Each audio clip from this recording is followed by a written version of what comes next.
Hello, everyone, and welcome to Session 0 of Rime of the Frostmaiden.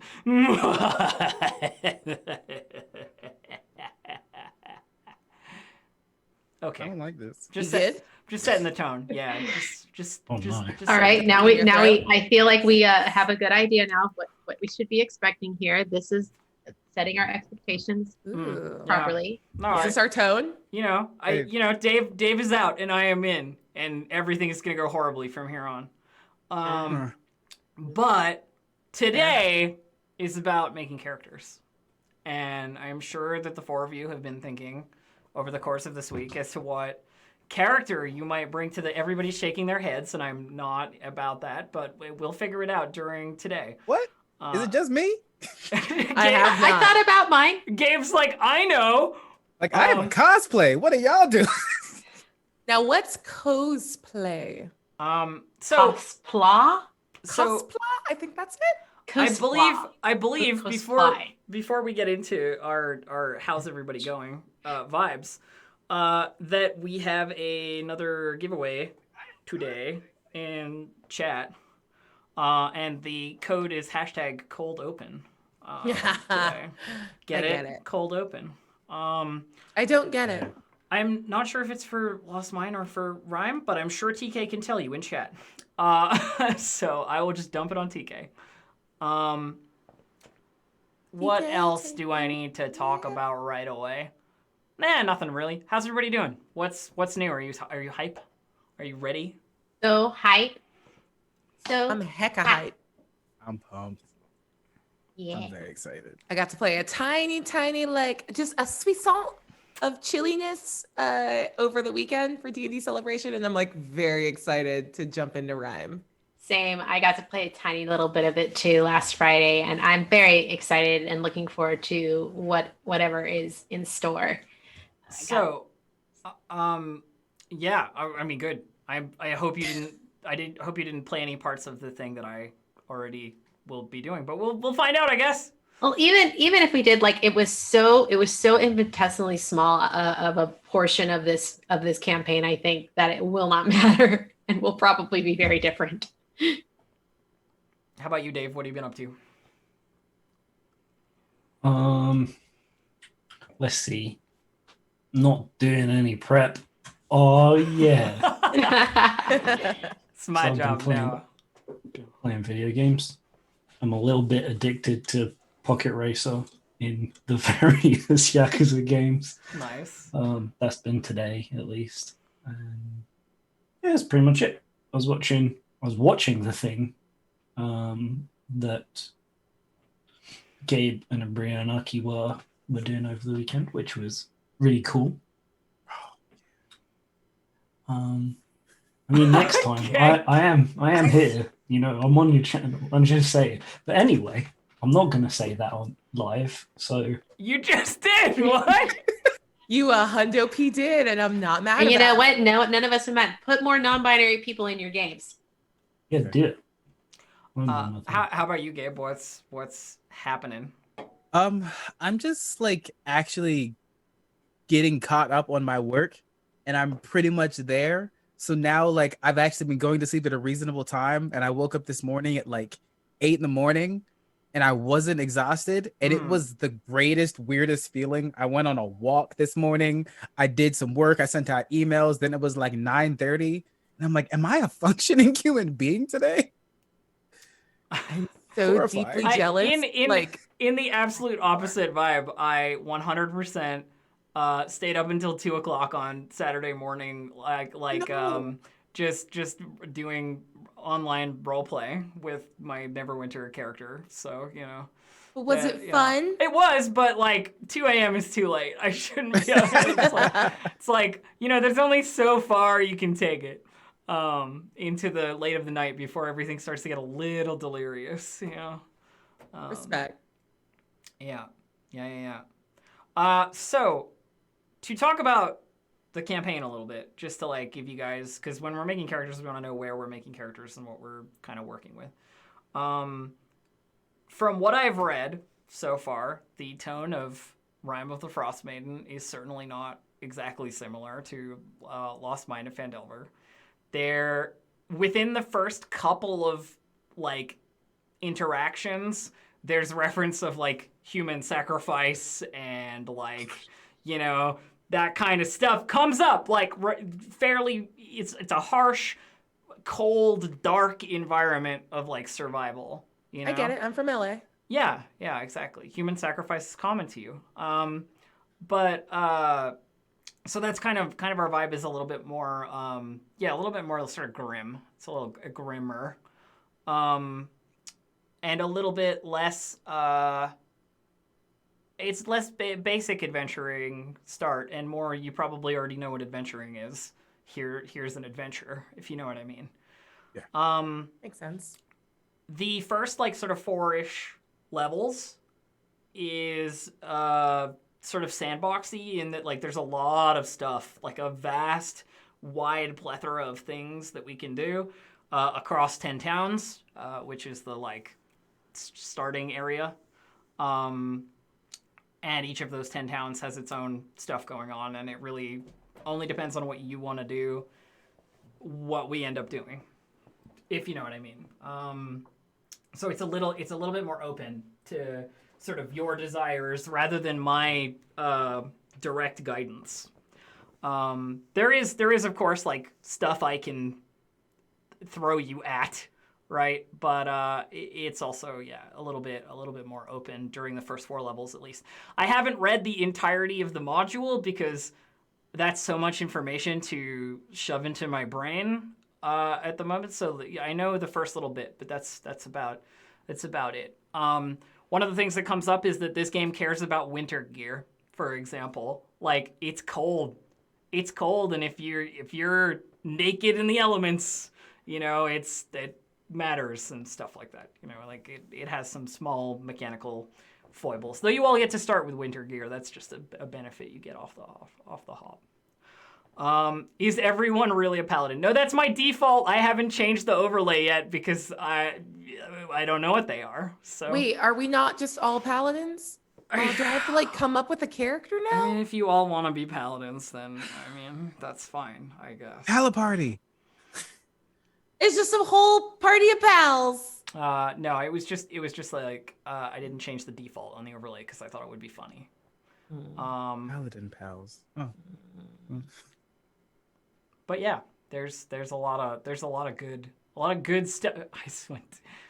As soon as we get in, look at this shit. Already vandalizing my landing zone. Icewind Dale. I'm ruining the tone. I'm sorry, here. but actually I'm not. It's so good, Dave. Excellent. Wait, I missed. What am I not seeing right now? Oh, it's in the Roll20. Roll20. Yeah. Dave's messing around and being a troll. You may have noticed that in this screen we're all half orc barbarians. It's slightly different than the other screen. So, you know. Character creation. Yay! Hooray! One thing to address that is slightly different is that if you pick a background, there are specific sort of like origin points that you can come from to do with Icewind Dale or with 10 towns. So like each of the backgrounds has like a hook, you know, like the base backgrounds, that is, like Soldier, Urchin, Outlander, Sage, whatever. They all have like an Icewind Dale hook. So if you pick those, let me know and I can you know, give you the various rundowns. And also there are secrets. And we roll on a table and find out what characters have what secret. And I'll let you roll twice if you don't like the first one that you get. That's my plan. There are secrets. And these secrets come into mechanical play via, what would you call it? Different parts of the campaign changing based on what secret you have. Like there might be an encounter that would not otherwise happen. Or whatever else, you know, like all that fun stuff. So we should talk about, because this campaign is slightly darker, we should obviously talk about our consent and our, you know, desired lines and veils and so forth. So, you know, if there's anything that you guys like 100% don't want to see, I will take it down. We will make sure that I change things so that nobody is not having a good time, right? And we're gonna follow the same procedure that we did when Dave was in charge. I'll get a card set up. I don't have it set up right now, but I will get an X card set up so you don't even have to say anything. You can just throw it up there, and I will fade it out. But if we want to talk about specific stuff we don't want to see, I think now is probably a good time to do that, and then we can jump directly into character creation right after that. So I have a notepad open on the other screen that you nerds can't see, but I'm gonna note it down and keep that, and then put it into a document later. Does anybody want to anybody got any very obvious definitely nots or anything like that? Yeah, Dave.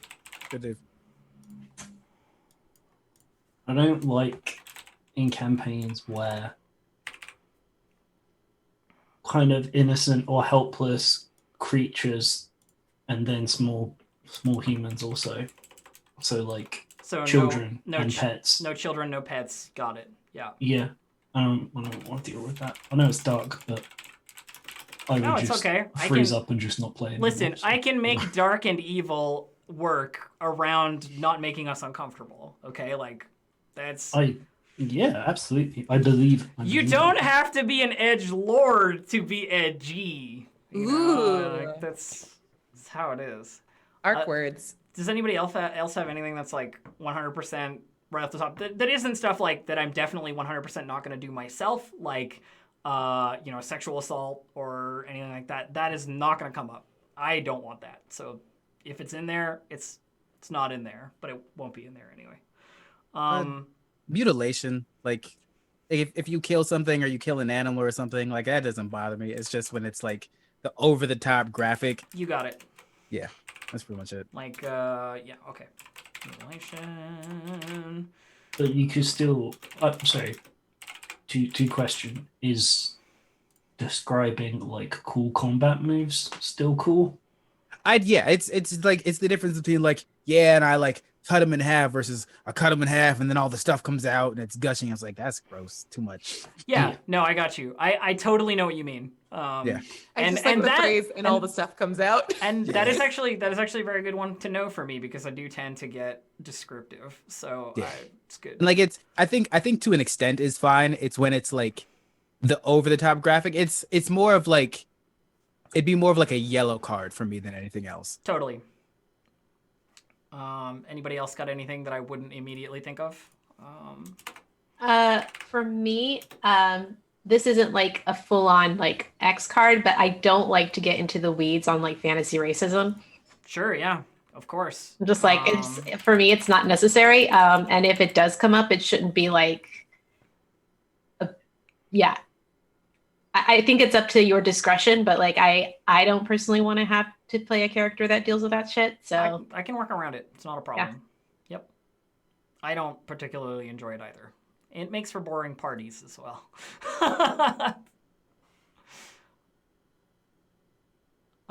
Anything further? And of course, you can always add to this as we go if there's something that happens or something that you don't like. Feel free, by the way, to be okay, this is, timeout, and I'll move it on or I'll change it in whatever way it needs to happen. This isn't a definitive list that I'm going to be and it's set in stone. No, this is an adaptive, continually changing document, right? I know that last campaign somebody said something about, spiders is coming up. Somebody said something about spiders last game being kind of a nasty point. So I have a thing. Okay. I don't like spiders. I don't have a problem with them being in a game. I will accept spiders. You will just hear me always refer to them instead as spooters in order to kind of give myself some distance from my fear of them. I am happy to kill spiders and happy to encounter them. All right. Just wanted to check because I know it was discussed last game and we're the same group. So. Sort of. Anything Hi, else? Gabe. Anything You're else? still here. You're also part of the group. I'm sorry. What? I don't know what I'm What? talking about. What, Dave? It was the same group, and I was like, well, it kind of wasn't the same group, but also yeah. it kind of still was. I just didn't want to, and then I just was awkward about it. I'm sorry. Okay. Well, that's yeah. Sounds good. Okay. So I think unless any you guys have been really graffitiing my banner here. I have no idea what you're talking That's about. not me. Abri and I are innocent. Thank you. This is Yep. Dave and Aki.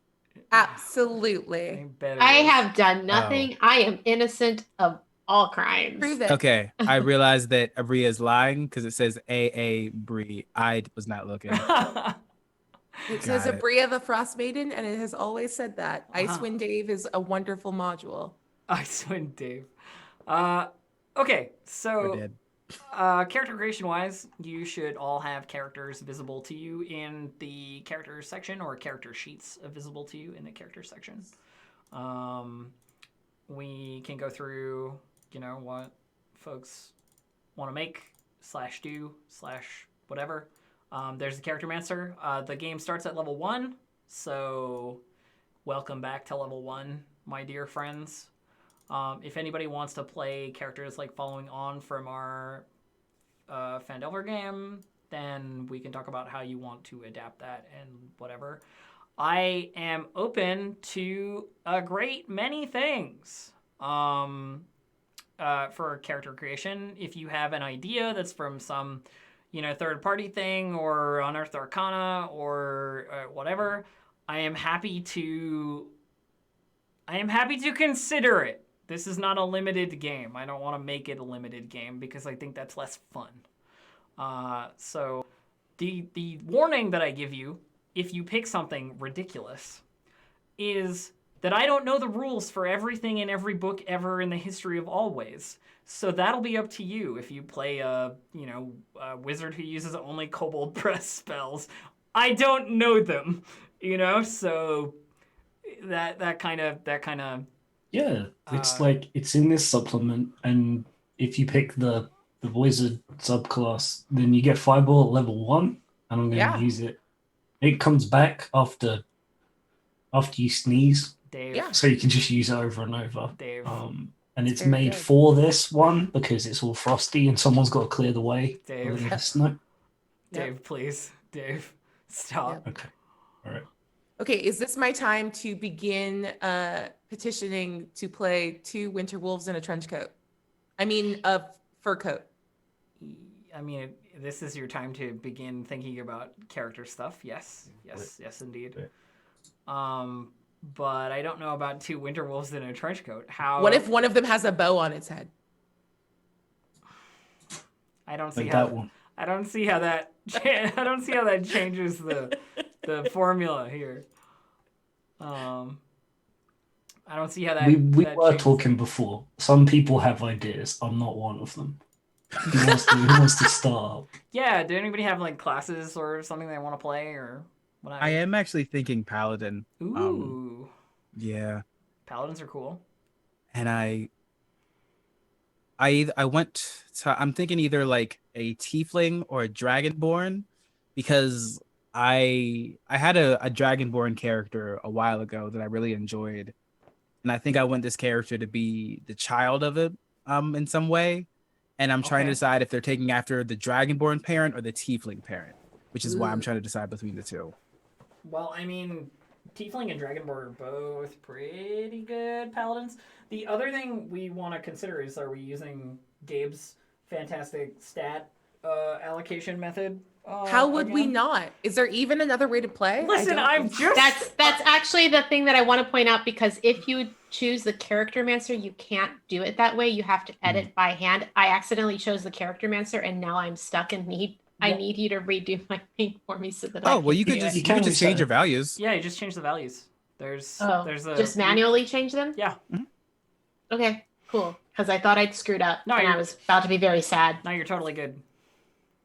Because right now the ability and score increase is seems fixed. I actually can't edit my character. Really? I don't have permission. Oh, Hang on. God, imagine being in a world where you could only play as gnomes when you were wizards because they're like the only thing with +2 in. That'd be weird. I don't know why you design a game that way. There we go. Personally, Where is it? So Should be good, Gabe. Thank you. how can you change the values? Or do you have to do it? You have to do it manually, You have to right? do it manually, yes. Okay, just making sure. Yeah, so basically, like, you just go to whatever after you have everything done, then you could just change the numbers right in the character sheet. Yeah. Oh, I okay. love how convenient this is. Cool. Yeah, I don't know. I was thinking tiefling because there's that like one type of tiefling that gets wings, but if I'm a paladin, I'm gonna be in heavy armor, so it doesn't matter. And also, I don't think I want to be able to fly in a place that's constantly stuck in snowstorms. Windy snowstorms. Yeah, not a great flying location. Also, Gabe, chat makes a very, very fair ask of like, what are your cool rules that you use for character generation?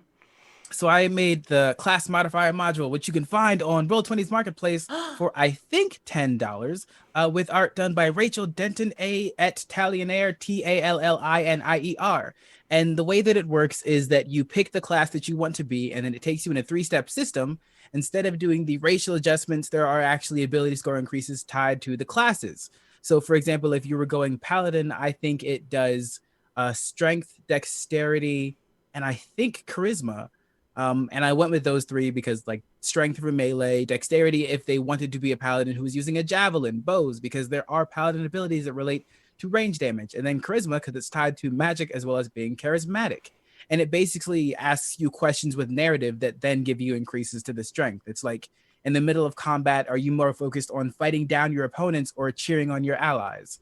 And then it would be +1 to strength or +1 to charisma. And I did it that way just to make it more narrative, as well as help potentially new players figure out who they want their character to be by answering questions, and then experienced players to maybe have a question they'd never considered before. Like one thing that I asked from monks is, what is their fighting style like? Do they fight with hands, feet? Do they literally just headbutt their way to victory?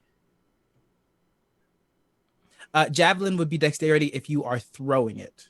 Or maybe not. No, it would be strength, I think. It would be strength. You could still choose. use dexterity though. Yeah, yes. I think you can. Okay, pick. so yeah, that's why, because you could choose with that thing, or if you wanted to do a finesse weapon, for example, because I have seen people play dexterity-based paladins. So, Makes sense.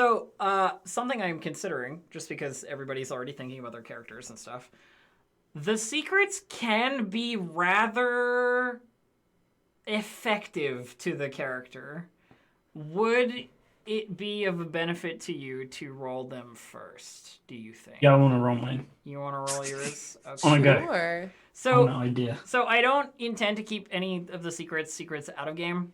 Like I'm not gonna like slide anybody pieces of paper or do any funky stuff like that. We can all be adults and not ruin it or whatever for each other. The story is collaborative, so the secrets are collaborative. So there is a macro where I can roll on that. Rollable table macro. For the secrets. It is currently visible. The secrets deck, I will shuffle it, and then you should be able to... I found it. I picked one. Oh, Dave already drew. God damn it, You Dave. weren't told to draw it yet. Yeah, I wanted to. You need to be a good listener. You're not the DM anymore. That's true. I'm not. I'm actually being really badly behaved. I'm sorry. I've just got so much extra energy, which isn't anxiety now. I'm just playing up a little bit. I feel that big style. Oh man. Okay, so Dave, you've drawn yours. Yeah. What is it? Let's have a look. I'm apparently a slard host. I got a frog demon tadpole egg in me that if I don't get it out is gonna burst out and use me for nutrients. Sounds great. Let me find that one so I can show chat the slad host secret. Here it is. A red slad implanted a pellet-sized egg in me shortly before I started my adventuring career. If I can't get rid of it in the next 2 months, the egg will gestate inside me and a slad tadpole will burst from my chest, killing me. It will then quickly grow into adult slad and kill even more people. Yikes! What? I can work Well, with it. All right. If I do play a skeleton, then it won't make any sense. Yes, I it have to will. It's redraw. fine. Your bone marrow is a location. It's pellet size. I don't Yeah, know. It's a good idea. It's pellet size. All right, who else would like to draw a secret? Me. Well, after that, Okay, Bria's drawn a secret. Bria, what did you get? There was only one on here that I said I would never take. And you got it right. All right, I'm a Driss fan. You're not a Drist fan. Draw again. Once Draw I again. met the famous Drow Ranger, Driss Durden. Draw again. Draw again. Nobody How? should ever have to be a Drist fan. I am so happy that I got the one that, like, before the game, I was like, not this one, never this one. Yeah. Cool. Try that one more time. Yep. Ooh, I'm an owlbear whisperer. Ooh. Owlbears are predisposed to like me. If I'm within 10 feet of an owlbear, I can use an action to make a DC 10 charisma check. On a success, I change the owlbear's attitude toward me from hostile to indifferent or from indifferent to friendly. This is the best day of my life. There you go. Owlbear Whisperer. Wonderful. All right, who's next? Gabe, Aki? Go, Gabe, go. okay. I'm scared. You got this. You'll be okay. If you don't like it, you can draw another. I'm not going to be stingy. Oh no. Oh. Oh, whoops! I clicked on. Sorry, I tried to. Steal Old a card. Flame. I have a lover in 10 towns who I haven't seen in years. At any time outside of combat, I can decide who the lover is by choosing an NPC that I can see. Once I make this choice, I can't change it. The Old Flame is friendly and helpful toward me, even if our past is checkered. Isn't that a fun possible secret? I don't know who your Old Flame is. It doesn't No, tell Dave. me. It is up to you. I'm I'm I excited. mean, we've mentioned that Drizzt exists in this cycle. No! Can I give you my Driss fan card? No, No. It's just- Stay What if away. we're all Driss fans? I'm sorry, Wizards. I know you like this character and stuff, and we liked him as well when we were like 12. All right, my turn. Yeah, last draw. Here we go. What do we get? I don't know. Where do I see what I drew? It's above your name at the Yeah, very at the bottom. Yeah, you click that. little card. Left. I literally only know how this works because I ran a game of for the Queen in You Roll20. have to use cards. Oh, Oh, that happened? reaction. What did Aki Oh. get? Oh, I don't like this one. I have to X card this one. This one's a no from me. All right, go again. It's a no from me, dog. Go again. Nope. Oh God, that's awful. some of them are pretty gross. Big old nope. Oh, I like this one. yeah. I'm a runaway author. I penned a notorious expose called The Hellbent Highborn, which accused several prominent patriarchs in Baldur's Gates and nobles in Waterdeep of being devil worshippers. Although my accusations were well-founded, I made a lot of enemies and was forced to seek refuge in Icewind Dale. Yeah. I like that. Running away to the cold north to escape your possible authorial backlash. Too real. Hey, Elf. Yeah. Can I please draw another one just in case I like it more? Sure, why not? I just want to see what they all are, to be honest. Okay. All right. One more. Yeah, What we Jordan, got? Go on. Oh my god. What is it, Dave? I was raised by Yeti. What? I relied on my ferocious guardians for food and warmth. Never quite adapted to the cold. I speak Yeti and have advantage on charisma check. What? Made to influence Yeti. I'm here for it. I'll do that now. Where is See, that that one? was really Wild. informative of a particular character. You can like build a character around that secret. Yeah. Whereas the other one is just kind of like, Now Gabe has to That's pull a bad. second one. So that it's fair and we've all pulled two. Yeah. Oh, If you want to see if you get a better one, Gabe, you're welcome to do so. sure. We I don't just think like I'll get a doing better this. one than Old Flame, but Yeah, I like Old Flame for you. That's a good one. what the hell is this? What? Oh, but I like my Old Flame. You can keep it. Did You can pick. I know, but this one's cooler. You could just have an old flame. It's Orc Stone. I saved the life of an orc who gave me a stone with the symbol of the many arrows tribe, a humanoid skull pierced by 3 arrows carved into it. The stone is an uncommon magic item that requires attunement, and only I can attune to it.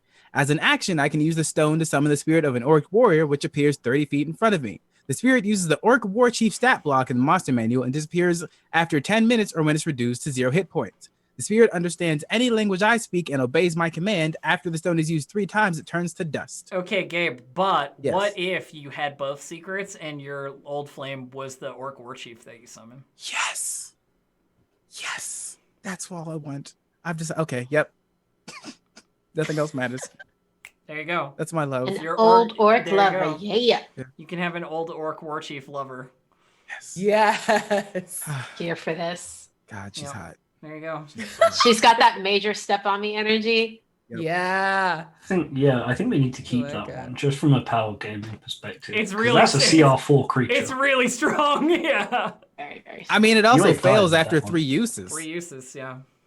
I have 3 uses By for the third entire use, you just campaign. find them in person. You have again. 3 Wait, uses this for is the gonna be like entire what? campaign, yeah. This is gonna be like a six session campaign. Short.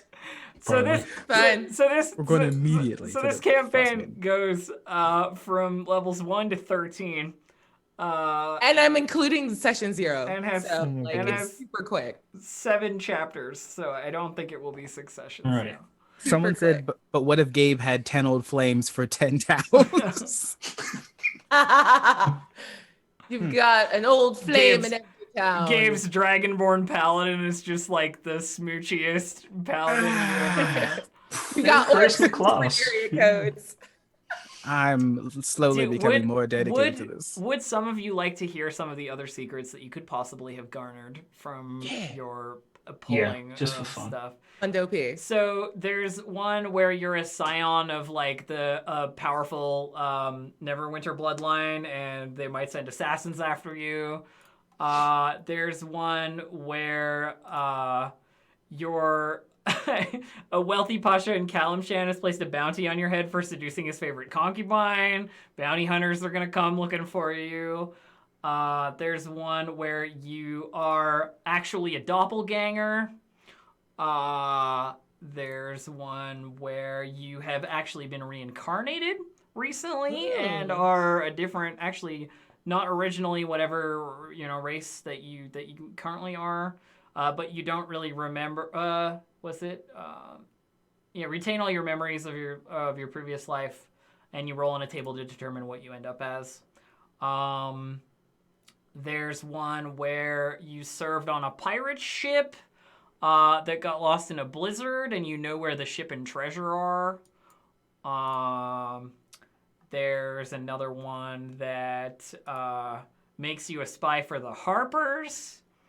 There's a whole bunch of good stuff. Playing Secretist as a society. spy, like in a D&D game?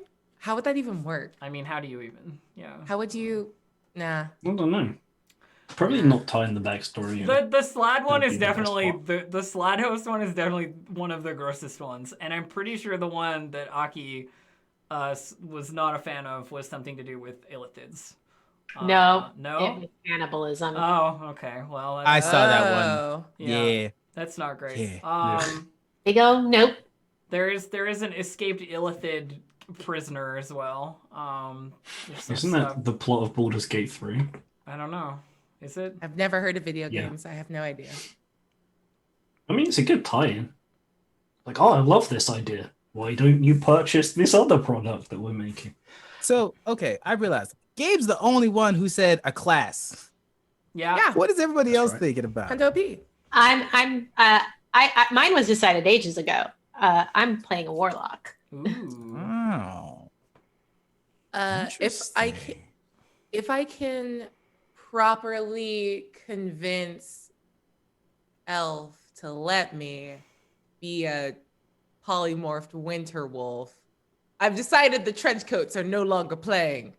New plan. I want to be a polymorphed winter wolf that's now a Goliath storm sorcerer. Yeah, totally. That's great. wanna I do love that. it. If you said Polymorphed, no to that, then I would be kind from the polymorphed last campaign. background Goliath Storm Sorcerer sounds fucking awesome. Can you speak? Yeah, I mean, they've been polymorphed. They can speak.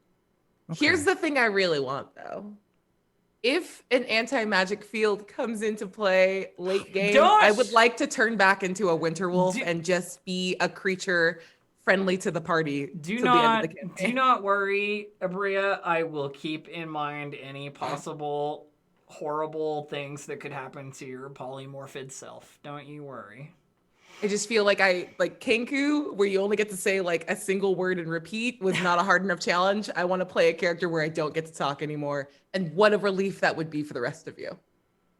Polymorphed owlbear would explain owlbear friendship. I don't know. I want to be a Be friends with Bear. No, I like. I it. kind I've of want to seen be a film about it. I kind of want to be an owlbear. Maybe that's what I was. How are we doing ability scores? Yeah. Do we want to roll? I would That's- love. That's I what would- I'm going to be I doing. would love rolling. to. I would love to induce the chaos that is rolling dice. What I will say is, as Dave was, I will be merciful. So if your stat line is absolutely awful, we will roll it again. Okay, how do I do this? Gabe Oh, just God. rolled. Damn. It's Gabriel. really Holy- good. That's nice. Holy shit, pretty that is a damn good good. stat line. That's a Yo! paladin stat line. That's Pretty pretty damn stats. good. We love to see it. Wait, how'd you do Now I it? have to decide what my 9 is going to be. Oh, Yeah. We Are all, you we, and we using also character love a answer? dub stat. say it out loud as well, because we do have podcast version, Mm. and they won't be able to see that. Yeah, what'd you get, All Gabe? right. So I got a 15, 14, 15, 9, 17, and 11. The 17 is hella good. Real good for a level 1 character. Yeah. All right. Are y'all, sorry, question. Are y'all using Character Mancer or editing the sheet directly? You can do Nice. either, but if you edit the sheet directly, it makes it easier to do the class modifier module. If you use the Character Mancer, you have to adjust for that. Yeah, you can go Afterwards. through it and just skip and then just do it manually. Yeah, Yeah. works either way. Like I actually can't do it manually right now. I think I guess I have to wait until because it's already added like Aki, just wait until it resolves and then change it at the end. Like once yeah, it's all that's done. what I figured I'm Yeah, gonna you do. can confirm through it, I think. I was All right, messing with I'm that. rolling. I'm gonna do the thing. Okay. Hey! Another super good stat line. Oh Holy my god. That's amazingly good. So I got a 14, 14, 17, 12, 13, and 14. You'll Nice, love to nice. see it. You do. You do. It's real good. Now I'm scared though. Who's Luck only Really, lasts so long. would you like to roll next? Or next? Who's next on the chopping block? not yet? I guess that makes Abria it if Dave isn't it. I don't remember how to click any of these things to do any of these things. I It's also in don't the remember. abilities tab of the character Mancer when you open that up in your character sheet. Oh, all it gave me was choose or custom. Oh, really? That's weird. Yeah, mine says choose standard array, roll for stats, point boy, or custom. You can do it manually with Yeah, with roll 4d6 D1. D1, yeah. I like that the character Mancer did just do the roll 46 drop lowest. That's so convenient. It is nice. Oh, convenience. You saved me. technical issues. Please stand by.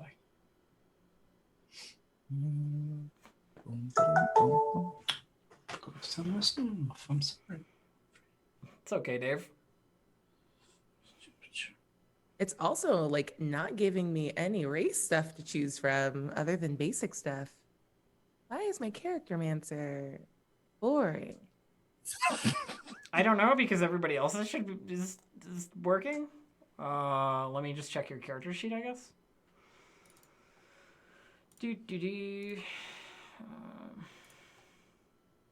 No, there's nothing different as far as I'm aware. Can you see mine? Like, are you able to touch my character sheet? Yes, I can see all of them. Go to my ability score method.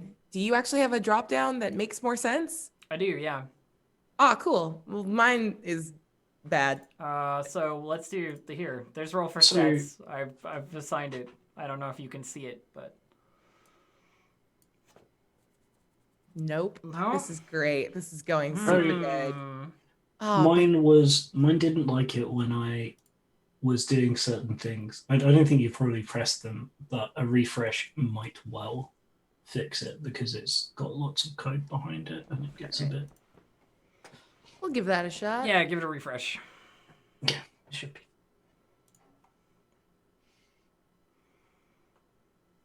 It's a complicated little. Dave, why don't you thing, do so I yours understand while it. we sit here waiting for Abria? Yeah, I guess so. If that's okay. Mm-hmm. All right, here we go. Everybody else take the good luck. I don't think that's how luck There we works. go. Hey, okay, good. Not as good, but Still decent. still That- decent, except for the That 6. sucks. I don't want it. It I does. hate it. It does suck. Yeah, all right. A 14 main stat? Ugh. Roll it again, Dave. Leave it out in the snow. Junior character. Wait, is this going to be a cold campaign? No, thank you. Might be. It's... God, that's Oh, even yes! worse. Challenge mode. 8, We gotta- 6, 9, Wow. 17, 9, 8. Dump stats I everywhere. actually have an idea for Wow. this character now. Oh I my was going God. to make it a meme, and I just kind of might not now. Are you seriously going to take that stat block? Because That's Yes. amazing. All right. Yes. Dave is- that Glass is You're a cannon. hero. Yes. All I'm right. doing it. All right. My one of my favorite characters, we rolled everything was had like an 18, 2 17s, like the lowest stat was a 12, except also had a 4. Woo. I was like 4 charisma. I'm playing a robot, and then did. It was great. Amazing. I've got an idea. Dave's character is good at exactly one thing. Yeah. I kind of got an idea. Wild. It's really stupid. We'll see. I mean, listen, if you want, Ooh, if that's you... solid. Hey, okay, damn. How But do you let's- feel so about I- that one? Dave, like you said, can you say what the numbers of your stats are for? Oh, people yeah, listening? please. Yeah, one that's more fair time enough. because I think Elf read them out, but like just Okay. to really emphasize and drive it home, y'all. This is what Dave rolled. They rolled an 8, a 6, a 9, a 17, a 9, and an 8, and they're gonna take it. Gonna win. All right, that's up to you. How you feeling, Abria? I'm like real in the cut on just being pretty good at a lot of stuff. It's true. Yeah. It's, I'm into that. Okay. Not having a 16 for your Yeah. main stat tends to feel You, kind you of and bad. I Up to kind of you. are running the law of averages here, Abria, with the exception of like one stat. I mean, yours is base higher. F it. Let's do it again. Yeah, I mean, go ahead. Oh no, then I can't go back and pick the other one. Ugh. Yes, you like that can. You can your choose top is a whichever one you 7. like. And your bottom is a 7. I never I don't said you like that. couldn't. I never said you couldn't go One back, bit. but that one has a 16. It's so bad. Yeah, but it has a 16. Hey, if you ever feel concerned about what your character can do, just think of what Dave decided to choose. Like, Oh yeah. if Dave can be a Titan with what they rolled, we have no excuse. You are not wrong. Oh man. I mean, You're it's your very call. extreme, man. Either one is, they're both good, except for the one with 2 7s in it, which is not that great. But It's not great. it has, No, but it also has a 16. yeah, that's okay. It'll Also, be so fine. we're level 1 as well, which so like the 14, 13, If you 14, really hate 12, it, just 15. kill yourself. I shouldn't have said that like that. I mean, like, you could get your character into a very dangerous situation. I mean, not I having a phrased that really 16. badly. I'm sorry. I honestly normally use like standard array, so seeing a 15 and not a 16 does not stress me out. All right. Yeah. Yeah, it's fine. Okay. That's good then. I don't. So it my does, numbers. Oh yeah. It doesn't affect me. It's fine. I'm gonna go 11, 14, 13, 14, 12, and 15. Nice. I like it. All right. We have stat lines. Everybody has stat lines, which I assume you will add your various class modifiers to. Let's see. Oh, I hate this. Yeah, it loves doing just the last one on there. Hold on. I'm gonna roll it one more time. I just want to see. Okay. Oh man. Oh man. I'm having an existential crisis already. Worse and Oh, worse. no. What's We're- So going much on? worse. Yeah. So I'm ready to share what race it is that I've chosen. Okay. Because I was torn and then Gabe pitched his concept and now I'm not torn anymore. But I'm playing a Kalashtar. Oh yeah. Ooh. Kalashtar are dope. They are dope. Their whole thing is that they are supposed to be children of the light, correct? And now I'm looking at what I want my patron to be, and they have one called the Light Eater. And I'm sitting here like, do I want my Warlock to be a bad boy? Do I want to lean into the fact that like they're totally going against their entire nature? Yes. And like, That's 'cause crazy. it's crazy. So I mean, my original. I'm sorry, Gabe. I was gonna say, go ahead. Good. The immediate thing that I want to just mention is that Kalashtar are typically in Eberron, but I don't care, and you're welcome to play one. Cool. I like that concept. My original the paladin that's gonna be the parent originally was a paladin of Tiamat, Whew. and then switched to Io because it was more of like a middle ground because Bahamut was too focused on good, so then they were still pulling from both sides. And I think that the kid just enjoys the Draconic Pantheon as a whole. So hell yes, I support the Light Eater. I'm trying Light Eater because I want to pick the language that would go with that. I'm trying to find the let's see. Many Light Eaters were once liches, shadow dragons, death knights, vampiric wizards, or other shadow beings. So what would be a good language for that? For undead stuff, it really depends where the undead stuff is from. Because they don't have like a unified language, you know what I mean? I might pick Draconic just because that would be fun connection to have with Gabe's character. Yeah. I mean, it's a good move and a very what would you call it, like wizardly academic language for sure. True. I'm sort of. I got an idea, but it's really stupid. Never stop saying those things about No, yourself. but it is. It's really mean. Are you going to share it, or are you just going to tell us it's a stupid idea before I letting us know don't. what it is? Okay, all right. So here's the pitch. All right. Because we saw that there was a reincarnated thing on there. Uh-huh. What if I play myself reincarnated into the game? No. No. Raised by Yeti. No. Oh god. No. Dave really said, "I'm gonna isekai into the." We're just 10 gonna get real meta. I told you meta it was with stupid. I know, But it was but just you making sense. I know, but you won't know that it's stupid until you say it, and I agree it's stupid. Please don't. Okay, all right, fine. Aw. I don't think I have a 17 in anything, to be fair. So. I think that tracks. Yeah. Nobody does. That's the point of No, that's the 17. point. Well, so okay, Dave, if you played a skeleton, it might make sense why like some of the other stats I think I suffer. might play a Like if you if you have a low strength, maybe it's because you have literally no muscle mass and no like flesh or anything that actually work with that. And maybe you're Could be. friendly, but if you took a low charismatic stat, it's just reflective of like people see you Dave, as a bone person. if you want to play a skeleton, here is my pitch. You can Yeah. play a skeleton. The racial bonuses are the same as being a human. That makes sense. Just because I don't want to write a skeleton thing to have to figure it out. No, that's fine. Alright, I'm doing it. Okay. Those are my two ideas, and the Yeah. first one was stupid. The, so the second first one, is the first one fine. was just like a little bit too far for me. The Alright. personal Alright. self-insert into D&D, I can't get it. But I'm down for skeleton, Dave. Alright, let's see. So we got a sorcerer, a warlock, and a paladin.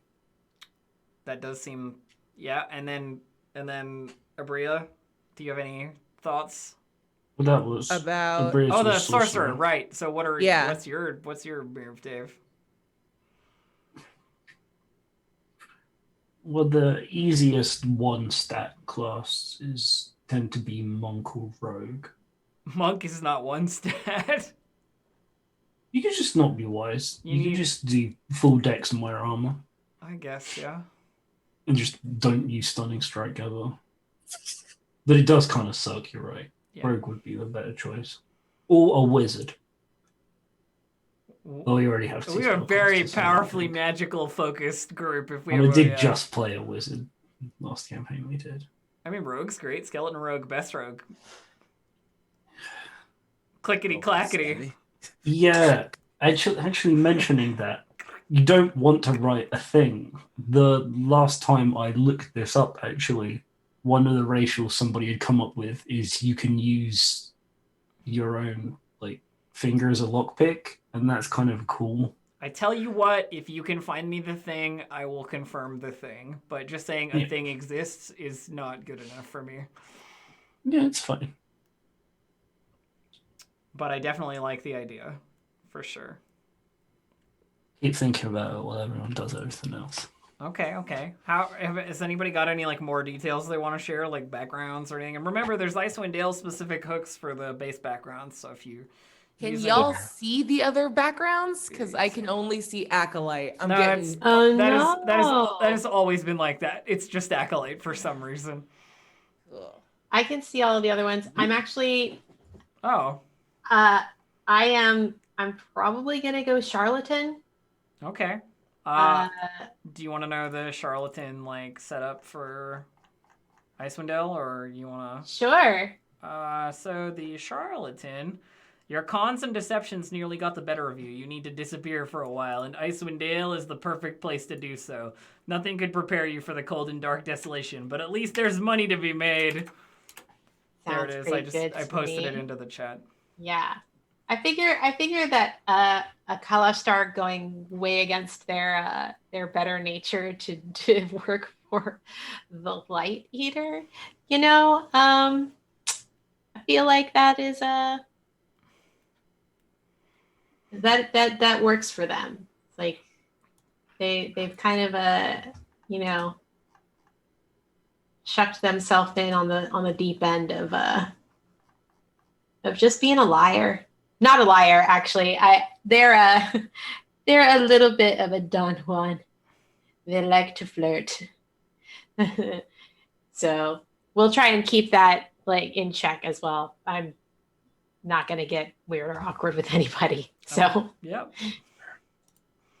I'm thinking folk unless hero. people want me to get weird and awkward with them, but we can check in on that later. Hey. Yeah, I'm thinking folk hero. Folk hero. Yeah. I like the idea of having come into 10 towns, and so like I was reading through the background in the rhyme, and it just talks about like being synonymous with heroism throughout the 10 towns. Did you save a fisher who fell into the ice? So I don't have to have already been a resident of 10 towns, and I think that's part of what stuck out to me. Nice. Yeah, Okay. definitely. Like you've just got some rep in 10 towns. I like that. Yep.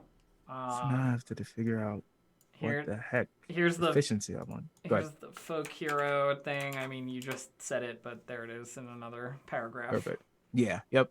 Did you save a fisher who fell into the ice, scare away a yeti armed with only a fishing pole and a basket, or beat a drunk Goliath at arm wrestling? Maybe I did all three at the same time. You don't know. All three at once, like Yeah. simultaneously. Ugh. Get away, yeti. It's just how I work. What tool proficiency? Maybe he.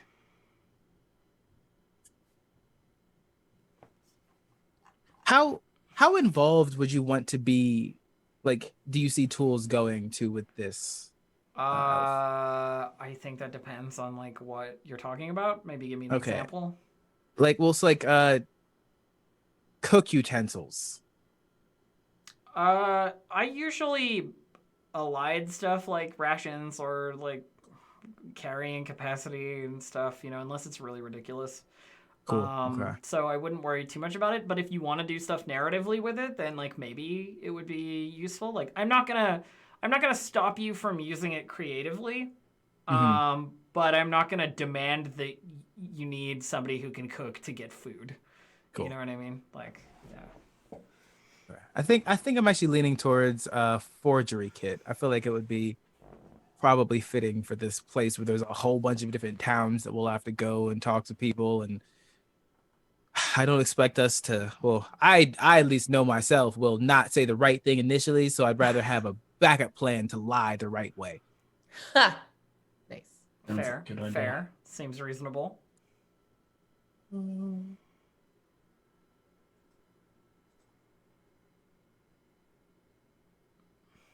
Let's see. Okay. Oh, equipment. He's definitely going to have an axe, like his daddy. An axe. My axe. And my dragonborn axe. Yes. Full. Yeah, I had like whenever I play, I usually go for like the sword, but I'm trying to break that habit. Yeah, the like uniformness of the sword must be cast aside for the axe. the slightly more jaggedy axe maneuvers. I mean, Exactly. you're allowed to be wrong. Oh, thanks, Dave. I appreciate it. Damn, Dave. Okay. I like swords. What can I say? It was part of the thing before. It was being a robot. Mm-hmm. Hey. Brad stuff. I didn't ask you. Yeah, Alexa. Yeah. Alexa got my back. Alexa said axes. I believe we currently have a paladin, a rogue, a sorcerer, and a warlock. For those of you wondering in chat. Okay. And once people figure out some more stuff, some more details they want to talk about, I'm game to hear them. Did we do another game where not a single dang one of us picked somebody who mainlines healing? Good job, us. Paladins have healing?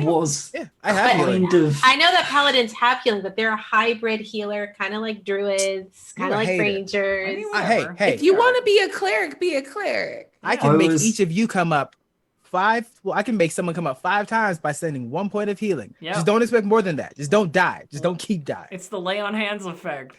There I you was go. kind of thinking, actually, it might be funny to play a light domain skeleton cleric. I mean, if you want to play a cleric, I'm. Has yeah. a weird juxtaposition, but yeah, you kind of do already have so much magic. I mean, Dave, you could do it. It's just I am saying nothing as to the composition of the party. That is entirely up to you. Dave, a Hey, Maiden. I'm here to play, like, live dangerously. We don't need a mainline healer. We good. We got our paladin. Oh, see, now there's pressure. I retract every statement of confidence No, I it's said. okay. previously. Gabe, it's fine. Just leave them Don't all go on the that fast. ground and keep smiting. It's fine. That's you know? There you Yeah. go. It's more important. That's true. Huh. Wear They an play a armor cleric of first. Arl. Okay, I mean, you can. That would be Don't. super fun if there was just one person who's like, honestly, this is fine. Cleric of like the winter domain, yeah. Yeah. I actually don't have a problem with any of this. Wait, you want to go fight her? I don't understand. What do you mean? All right, if I die, I'm coming back as a oral cleric. Ooh, priest pack or explorers pack? Ah, I always forget what's in the bags. Backpack, blanket, tinderbox. Okay, so elf's never mind. Elf's gonna do that. I don't know why I was what gonna am I ask. gonna do, Gabe? I was thinking, should we be concerned about freezing to death? Probably. I mean, the campaign cares about it. Yeah, but I'm not worried about the campaign. I'm worried about you. Ha! I That's a yes. might care about it. All right, cool. But you I'm start keeping that tinderbox. you actually start with some winter gear as well.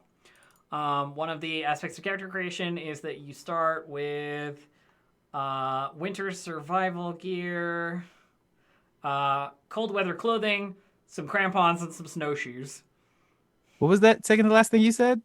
Crampons. Crampons. What is that? A crampon is a metal plate with spikes that's strapped to the sole of your boot. A creature wearing crampons can't fall prone while moving across slippery ice. Interesting. Yeah, they're What like they were called. cold boy cleats. Yeah. I just knew it was like foot spikes. Yeah. That's cool. Called crampons. So talking about backgrounds, Elf, am I okay to use the polymorphed background from Xanathar's Lost Notes to You everything sure are. I used it in our previous campaign. Yeah. It would be super mean of me to be like, no. else? But just the slight subversion isn't a humanoid that was transformed into an animal or monster for a while. This is a monster that's transformed and is living as a humanoid. Yep. You got it. Right. That is fine by me. I get caltrops. Yeah. So I can do like Kevin McAllister level hijinks. Kevin McAllister.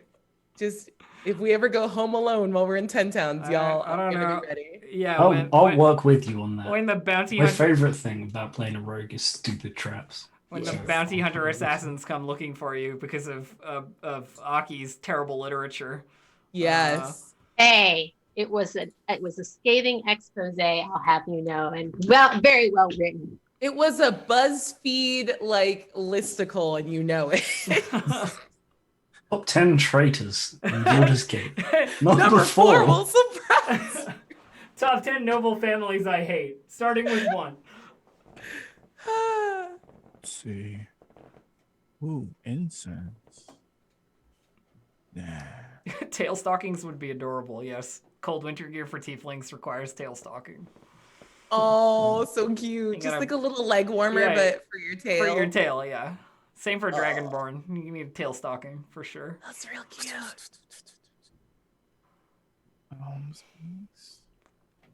Y'all, owlbears are super cute. Yes, Yes. they Owl are. bears are adorable, yeah. Except for I feel like- this wicked ass looking owl claw thing here in the I middle. like it. That's family number 1, Castlanters. Yeah, exactly. Y'all need to stop coming for the Castlanters. I love them so much. They were my favorite part of Dragon Heist. Oh boy.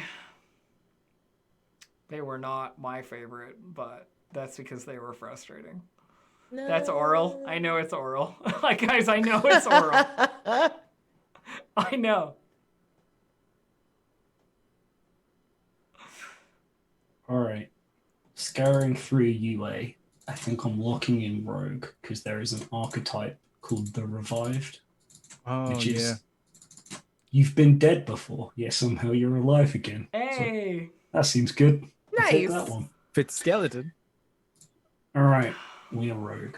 We're doing it. Rogue. Rogue. Revived rogue. One, if I hit level 3. I Oh. almost said once. That's bold supposition.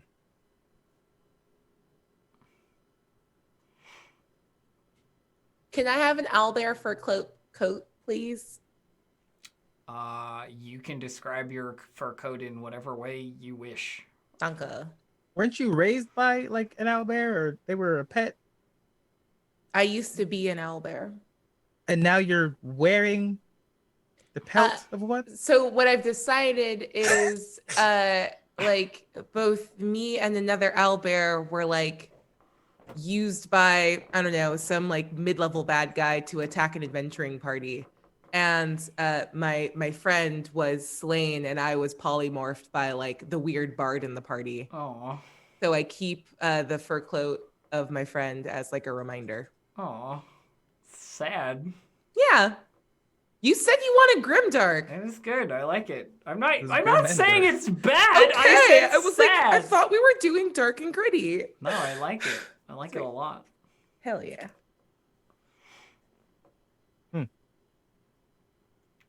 And that explains why owlbears are friends So- with me. So is it your friend that you're wearing? Yes. Okay. I think it's going to be like sibling. Yeah. Fair enough. Fair enough. Gabe is never going to ask. It doesn't even matter what my character wants to do. That conversation is never coming up. I don't know how to have that conversation. Like, so that's your brother. Okay. Okay. Remembers like almost wanting to lay on it when you weren't looking. I feel like someone that used to be mental update, do not touch fur coat. Ooh. Your brother was very soft. I feel like this isn't a good Okay, I'm just gonna go. Yeah, her name's for sure Ursula. That's got to be it. My character's name is Yeshivon. Yes, Nice. Yes. Can I get confirmed spellings of said names somewhere? Yes. Do you want us to just put them in the chat here? Sure, yeah. Or rename the character sheet once you're done, or what have you. Oh yeah, I can do that, can't I? Do not try to revive the fur coat. Leave the fur coat, please. I don't know. I feel like owlbears would be like less weird about that. Just like, Oh yeah, I mean, it's one of those things where it's like when you think about the mentality, it's like, well, this is useful, but also a reminder. I'm not gonna leave it there. That would be stupid. and if I ever find that party, Do you keep that like biologically? Because owlbears are wizard-created creatures, aren't they?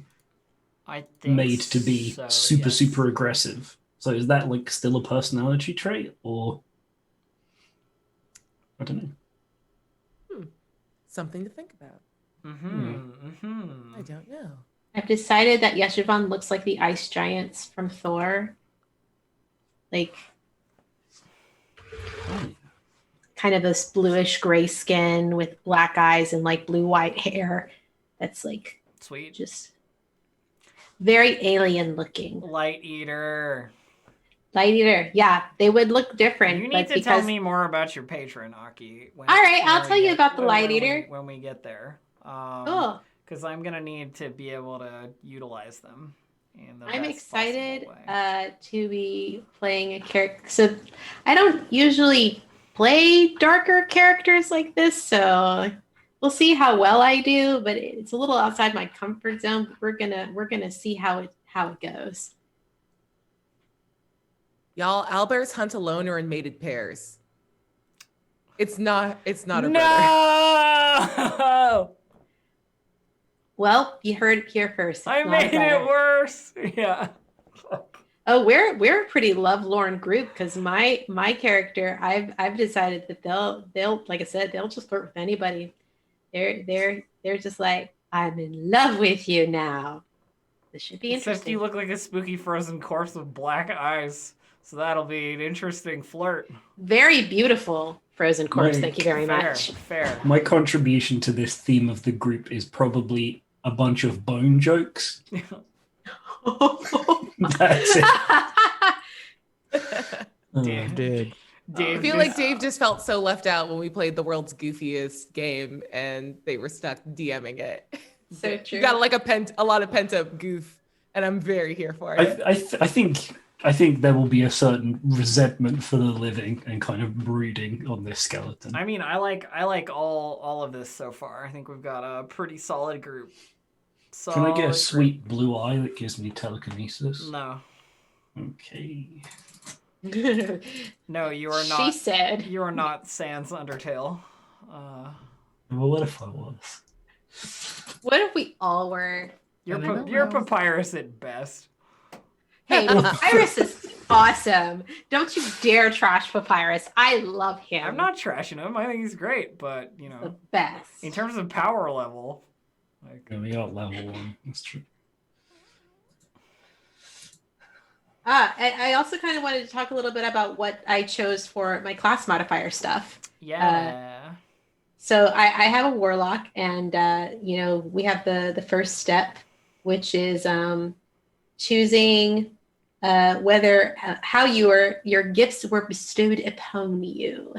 Like, did they bolster your physical body and health, or did they add glamour to your words? And I chose the +1 bonus to charisma, Heck which yeah. was already there as a racial trait in my case because I chose Kalashtar, so I didn't really have to do any work there. But where I did do something different is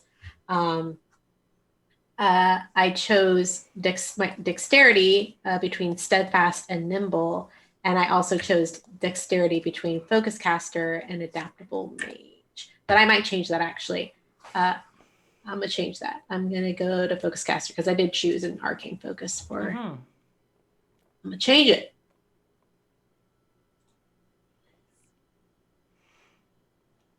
So now my charisma is 19. which is Nice. awesome. Right. Yeah, I I'm have here for it. I like it. ridiculous I like it. charisma.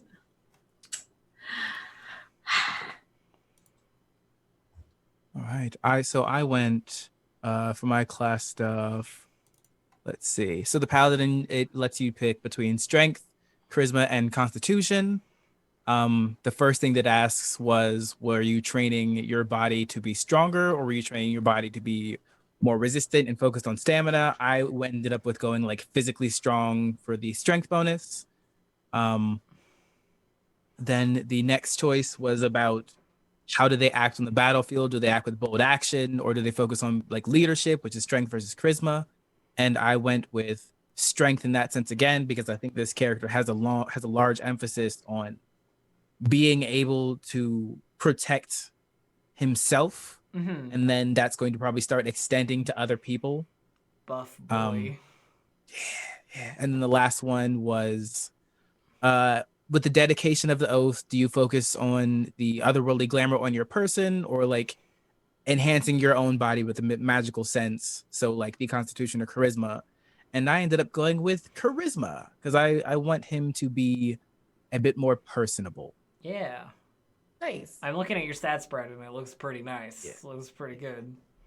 Yeah, that's a good balance. Don't look at dexterity. I'm not looking at dexterity 100%. Okay, good. Hey, I'm sorry. I have just another question. How do I access the modifier I module? got you. Gabe No. has got you. No. Yeah, you can type it into the compendium and just put class. And it will modifier. come up actually, yeah. Yep. Which is exciting and weirdly Thanks, yeah. surreal because It was blank for me, but that's It okay. takes a while to load. Remember, Maybe 15 seconds. like 90% of stuff isn't loading for me right now. So sorry, Abria. That's okay. So yeah, I can't find it or access it. You wanted it for Sorcerer, right? Mm-hmm. Dave's the MVP. I also do think, yes, Dave, you are correct. I'm gonna stay feral. Anger Sorcerer feels pretty pretty right. Anger Storm. That's a Anger good power storm. to have if you're I'm excited because I think that your owlbear and my bugbear would get along really well. I have the sorcerer I'd like to one. think that. I don't know how I can share it with people. Oh, that didn't work. Read out. Oh yeah, I guess I could. If that works. Sure. You can even send a screenshot. Hang on. I closed it by accident. Okay, for sorcerer. So your first step is to pick. Has your magic has affected your body in a way of growth. Your body has become a vessel for magic, increasing your capacities in a way that would allow you to contain this power properly. How did magic influence your processing of information or bolster your health? Intelligence or constitution? On. Con it is. Yeah. +1 con. Second step. Magic is both a tool and a part of you, although it is not the only thing that you have. When you're in a situation of conflict, what do you think of using first? Rational thought to reach a calm decision, or impulsive magic to prevent the situation from worsening? I'm going to go with impulsive magic. Charisma. Thanks. And third, the body has limits, and though yours contains a fountain of magic, that does not mean your powers are endless. Has your focus been on raising your endurance or enhancing the magical power you can release? Constitution or charisma? Ooh. Shoot, that's a good question. What this module Probably was the for. charisma one, the second one, the latter one. Yeah. Enhancing the magical power you can release. Charisma. Yeah, that's it. Bigger boom. There you go. Storm Sorcerer, Goliath, Owlbear. Covered. Heck yeah. Thank you. And no, I couldn't use magic as an owlbear. That's just a weird side effect. No, that's just you happen to be a sorcerer when you were a Goliath now. Yeah. Maybe Auril was like this poor creature all alone. Yo. That's She was just up there like, I love owlbears. I'm an owlbear. This poor creature You're all good. alone. Needs to get revenge. Anger and revenge. Fuck yeah. Y'all, I'm super on Team Auril. She keeps it dark. Owlbears love fighting or hunting in the dark. Like, I don't have a problem with our big bad, and I just want to say that up top. Oral's pretty good. She seems pretty legit. Our Lady of Bria. Our Lady of Air and Darkness. Please do not in our session 0 start plotting with Elf of like, how do I like make Oral Elf, win at some over? point, when Oral shows up, I would like to come in with a different character and hand off Ursula. I'm going to change her name from Ursula to Bursa because now it's going to be a mix of Bubo, which is the genus for snow elves, and Ursus, which is the genus for polar bears, and mush them together because they're a mixture of a snowy owl and a polar bear. And you can have it as a bad guy, and I'll play as something else. Sounds unless great. she's gone through change. I promise nothing, and we will find out what happens. Her. Is it the polar bear that's Ursus? Huh? Is that the thing? The polar bear is Ursus. That's just bear. Yeah. Yeah. This one is Maritmus. Ursus Maritmus. I see. Very cool. I do like Ursus though. Ursus. This one's like a bear. You know, like a bear though. Yeah, I feel like there's a trivia about that. It might be a grizzly bear that's just that. I don't remember. I definitely know there is one, but I don't remember which one. So we are coming up on our break time. What I think we will do, my dear friends, is we will take a break. And over the break, you guys can fiddle with whatever you need to keep fiddling with. And then I'm going to ask you some, details about the characters. Give me some descriptions and the fun parts that are not so mechanical. And we can start talking about how the party maybe knows each other and, all that kind of good stuff. But for now, we're going to take a quick break. Remember, my friends, that there's a giveaway. I believe this week it is for a copy of Lost Mine. But there's a giveaway. If you do #ColdOpen, you will be entered into that giveaway. So we will see you in a couple of minutes. Okay? Bye, nerds. Bye. Okay. All right. All my video screens are broken. Great. Technical difficulty. Why did it do that? Hang on. Stream. I don't know why this has changed. It doesn't usually do this. You're okay. We're on, by the way, friends. Oh. Bye. But everything is broken, so I'm just No. gonna do my best to fix it in the meantime. Everybody keep going, and While Alf fixes it, we can go through my class modify module because I think personally it's a shame to just say I did it in the break because please, the questions are really fun. No, do give us the all right. give us the rundown. So, what makes them a rouge? Well, first, it's because you misspelled rogue, and you played World of Warcraft a bunch when you were younger, and it was a funny joke. When it comes to hiding, words may be just as good as a cloak of shadow. As a rogue, do you rely on covert spaces and dark corners to disappear into? Would you prefer to hide in plain sight, fast-talking way out of suspicion? I think, because it says looming shadow, I'm going to take that one. I'm going to take some dexterity. That seems good to me. Second step. Your stealth has failed you this time, and your choices are limited. You've only got a few options. The question is, how do you execute them and get back to a safe spot? Are you relying on your charm to safely get you home, or your wit and cleverness? I'm going to say wit and cleverness, but I think the actual question of what happened when the choices were limited and stealth failed me was I died. So this is an aspirational +1 to intelligence. That does make sense. And the third step is during a roguish exploit, you've come across a pulsing red orb that is emitting a red glow. Is your first reaction to grab it as quickly as possible and escape, or to consider what the object actually does before acting? Now, I want the thing. You want the thing, and I'm going to take another point in dexterity. Yeah, I can see how you ended up as a skeleton with these particular choices. Grab the pulsing red orb. I don't know. Maybe that's a story hook there. I don't know. I don't know what the adventure has in terms of magic items. I mean, I'm not sure either, but yeah. We didn't go through them for everybody, but there is a sidebar as well to start. Because as Gabe said, the point is to have you think about how your character works and how they think about themselves. And I really like do they see themselves as a rogue? Did your character choose the roguish way of life by necessity, excitement, or something else? Do they have a reputation? Do they want one? So They follow a code? They simply do and take whatever grabs their attention.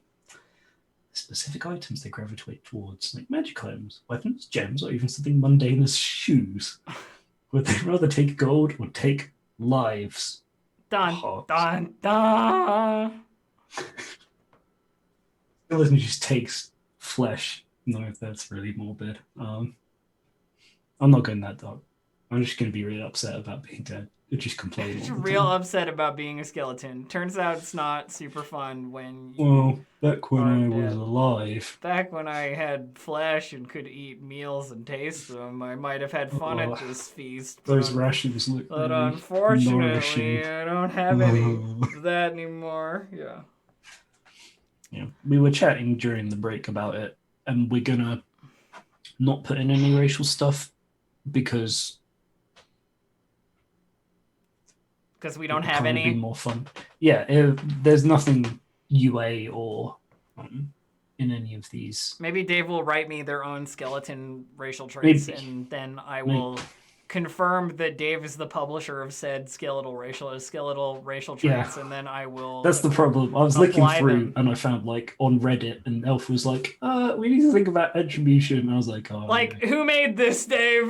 Like, no, you skeleton maker. Oh, no. yeah. So, Dave, we'll figure that out later. I'm game for the plan. Yeah. Yeah. There are some some Icewind Dale specific trinkets. Yes, that is true. That you can acquire. This is just a tiny little bonus thing. If you would have a trinket to roll, you can roll on this other table instead, basically. If there would be a trinket that you otherwise would have. So I don't know if anybody got trinkets in their like item assignments. But there's a different. Yeah, I think the PHB in the core rules says like everyone's allowed to take a trinket. Well, It all doesn't right then. necessarily Everybody appear. can roll on the table. I'm into it. What do I roll? Getting stuff.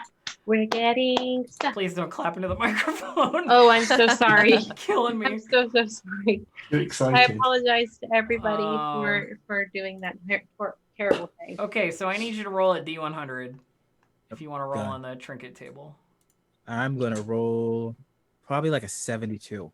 That's a 4. So you have a small wooden figurine of a yawning walrus painted in red and black. Sick. There's And then on the and other then- end of and the then- spectrum, And then at 98, Aki has a dark blue scarf that gets lighter in shade the higher the altitude of the wearer. nice. That's cool. That's really cool. And then I'm in the middle. Abria has a sewing box that smells of old wood and has 3 spools of blue thread inside. What the? Ugh. What is You've got- sewing? You've got the like Dave? extra bits from that scarf Yeah. for some reason.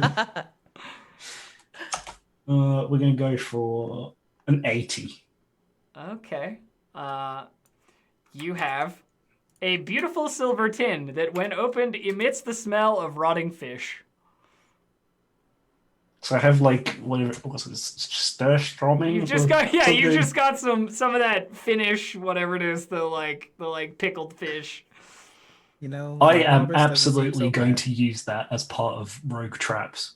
I am. It's happening. I feel like your walrus is pretty great. You've got like your your own mini, I do. Oh, and it's yawning. Yeah, it's yawning walrus. Amazing. It's just an anchovy tin, yeah. Heradric lutefisk cube. Yeah. Vedrus of the yawning walrus. It's Canatune all over again. Yeah. Wonderful. Just great. Oh, that's weird. Some Tell of me the about this. other stuff that you might have been able to get, by the way, is like a fabric doll bearing an angry expression, or a brooch made from small insect encased in amber, or a small illustrated book of Northlander myths that has pages missing, for example. I don't want any of those. Cool. Cool. A figure of a polar bear made of ice that never melts. You could put that in any drink; it would never melt, and you just get a cold drink every time. Oh my god! It's the best You polar wouldn't bear. have to wait when you put soda in the It's fridge. the You best. could just be like, Yeah, just put it's your all good. Just put straight your- out of a cupboard. Just put your never melting polar bear of ice in there. Yeah, It's like mints as well. Because wait, that's a weird reference. gonna play Glacier mints. gonna play walruses and igloos. Yeah, yeah, definitely. Is there like a humanoid walrus race in any of I the don't wizards? Think products? so. The only one I can think of is the WoW one. Yeah, the Tusker. I was Yeah. thinking of them too. Yeah, I don't. So not yet, Not yet. Yeah. Dave. There are actually in the compendium stuff. I was looking through all of them, and there are some of them which include most anthropomorphized animal options Oh, cool. in there. So I can't remember which Alright. one it was. Sorry, so I can't say that off the top of my head, but it's all there. So People made it. I'm seeing 2 character sheets renamed to character names that I am acknowledging. I just don't want to rush anybody. People are still working on stuff. Like Gabe, do you have a mental image? Do you have like a description for Yes. your boy? And can I get it? Because I would love to hear it. Yes, I do. Okay, so, he's like got draconic features. Like he does have the horns, the tail, and some scales over like his cheeks, up his arms. But the rest of him is more of like leaning into like the tiefling heritage, so much more of like a general humanoid. It's a very like half dragon aesthetic, but his abilities are leaning towards the dragonborn side. Okay. Yeah. And the scales and horns are actually white. So the draconic side is more of a white tone and color to it. But there's actually like a red from the tiefling side that's in his hair, and like still like soft earthy tones to the skin, because the tiefling was probably a blend of like leaning towards like almost a clay color. Mm-hmm. Ooh, okay. I like that. So you've got like some dragonborn / tiefling stuff going on. I kind of like that. I kinda like that. Yes. I like that. And white dragon stuff is very apropos for Icewind Dale. White dragons are well-known menaces in the region. And I may or may not have done a cosplay test of what I wanted this character to look like. Oh, great! I love Earlier it. today. Yeah, I definitely Yes. want to see that. I like that. It's all right. Chat says, "Ooh, like red velvet cake." Yes, like a red velvet cake. Your character's a whole snack. Yeah. Ooh, I'm writing I about love it. that. What kind of like gear do they wear? You know, like what's their outfit like? What are they sort of wearing? So his parents told him that he doesn't have to look like the strongest person in the room to be the strongest person in the room, but he has a need to look nice. So if he's not wearing his chainmail, he's probably gonna wear like a white suit to go with like the horns and such, because he wants to be classy. He's a stylish boy. Yeah. He's probably not as charming. I think any sense of charm that he has is probably accidental. So he might say the right thing and not realize it was the right thing, and then he'll end up in a party and have no idea why he's there. But it's the idea of like when someone fakes it till they make it, but he's not even trying to make it. He thought that he was just going along with people because this was the right thing to do, and then he ends up in like the party of a gang and has no idea what's happening. I like him. Love it. Yep. And he does. It is the idea of like the spectrum of the draconic pantheon.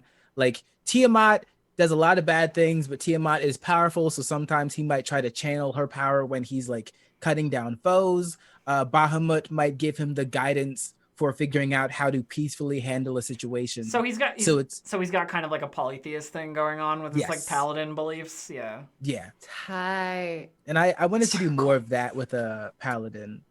And yeah, so the Dragonborn was his father, which was a previous character that I had, who was a paladin of Tiamat, and then eventually became reformed when she came to him in his dreams and was saying some really messed up stuff. And then the Tiefling was a character that he met during his travels that essentially just didn't try to reform him, but it was like the accepting him for who he was, and then they came together and made a beautiful little danger child. Yep. Danger indeed. Danger child. You said axe as a weapon? Yeah. So the original paladin had a great axe. So this character uses a battle axe and a shield. Oh, battle axe and shield. Nice. Yeah. I like it. Dave, are you ready to give us? Name Gabe for this lovely boy. His name is Druck Skull. Druck Skull. Drucks. I like it. Yeah, a bit of a charmer by accident. Dave, are you ready to give us a sort of similar rundown as we got there from? If you're not, we can move on. That's okay. I think the description actually is nice and easy for me. Yeah. It's a skeleton wearing like ripped and kind of still barely functional leather armor. Hasn't had an opportunity or the coin to actually replace the clothes that they died in. Yeah. And I think the Yeti thing is going to be kind of a petulant dismissal of society. It's like, well, I'm dead now. I can't go back to town. So I'm just going to like hang out here, and then probably nearly died again, freezing to death, and was rescued by Yetis. So I think they benefit from the not being a human technically, and so the Yeti are not immediately threatened by this weird skeleton. Yeah, they wouldn't eat me because I don't have any meat. It's true. Yeah. But I think I made some friends there, and maybe the only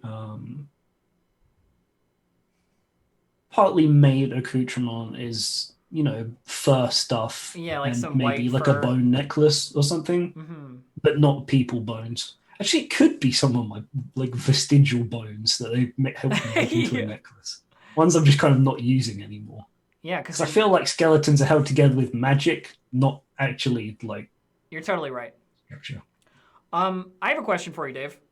Yep. What kind of skeleton are you? Because stature varies a great deal between the various choices of races in the Forgotten Realms. Like, and I'm not going to limit you to like you could just be a human skeleton, but if you want to be a Goliath skeleton or a halfling skeleton, I'm not going to tell you either way. I'm just saying.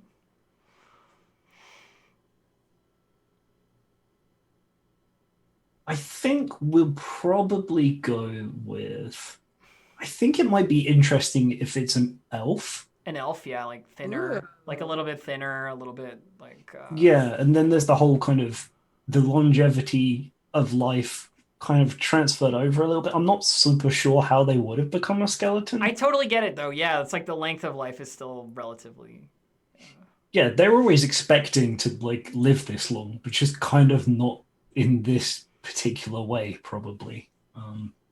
If I have a question, yes. Where is your tadpole?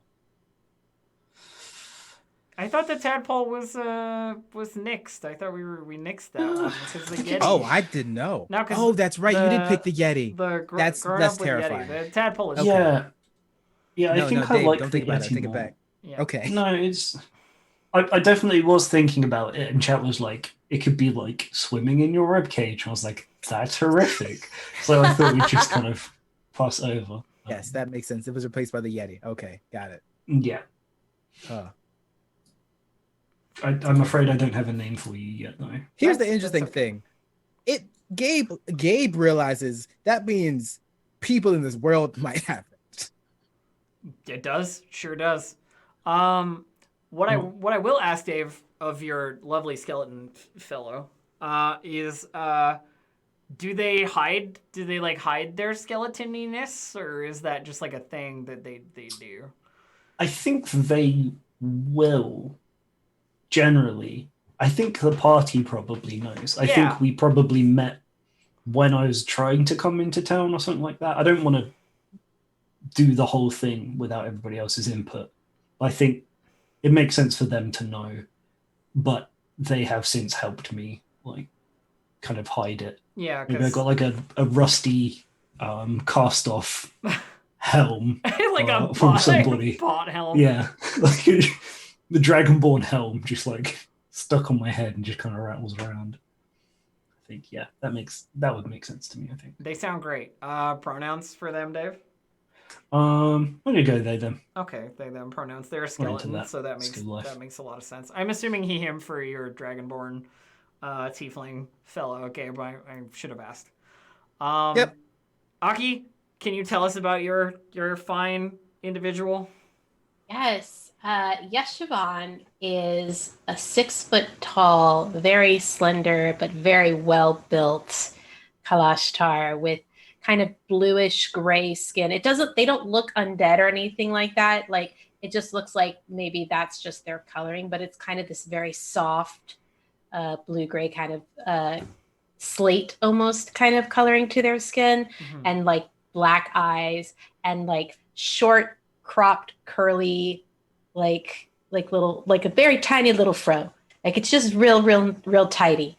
And they wear like sleek black leathers, and then over that they have like a robe that they wear that's like, I've been trying to decide what color. I kind of want to go yellow because I think that would be really pretty. That is like a good juxtaposition for sure. Yeah.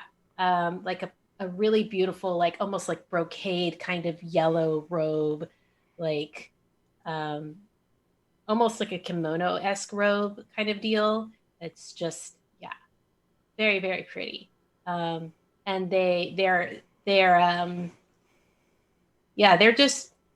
hot. They have like symmetrical features, because that's a quality of the Kalashtar. Their features are symmetrical, and they're sharp. Cheekbones for days.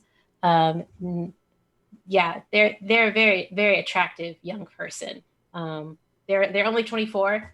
They're still kind of just getting started. Like, they're seasoned, but they're not super seasoned. They've been doing this for a while, but they're still young and foolhardy and very full of themselves, I think. Lightly seasoned Kalashtar. Yeah, lightly seasoned Kalashtar. You can't eat me. Sounds good. Sounds good. I like it. No, I'm not yet. You said your warlock patron is a light eater? Yes, I am. I follow the light eater, whose entire thing is to destroy the light in the world and bring more shadows from the shadow realm into the world. And that's really funny because like the Kalashtar are like beings of light, and like kind of their whole deal is a sort of preserving that light. So this is very much a pact that is in immediate contestation with like where they come from. So just so I can clarify, is the Light Eater a deity, or is the Light Eater like some greater undead, or Let's look it up. I don't know anything about like Light Eater. I have to say that I am also fairly because the way you described it was like vampires and undead. Yeah, you have made a pact with a being from the plane of shadows whose goal it is to plunge the world into unending darkness. So a being from the plane of shadows. Ooh. Yeah. You may or may not share this ambition, but you've sworn loyalty to this entity. I kind of like the idea. I happen to have an idea. Okay, great. Because the plane of shadows is also a place where other individuals from this campaign come from. Because I was thinking it's very possible that like my character entered into this pact perhaps because they were coerced or because they did something that got them into a bit of trouble, and they had to do this in order to kind of stay out of it. Perhaps they flirted with the wrong person and it got them into all kinds of, who knows. We can go into more detail and talk about that more at some point with backstory. But unlike fiends who seek to corrupt and destroy, Light Eaters want to make the material plane more like their own shadow realm. Many Light Eaters were once liches, shadow dragons, death knights, vampiric wizards, or other shadow beings. Okay. This is the kind of thing I needed, which is like, is the Light Eater an individual or a classification of creatures? And it sounds like it's a classification of creatures, which is much more fun. And I can definitely... I can make your individual Light Eater shine, so to speak.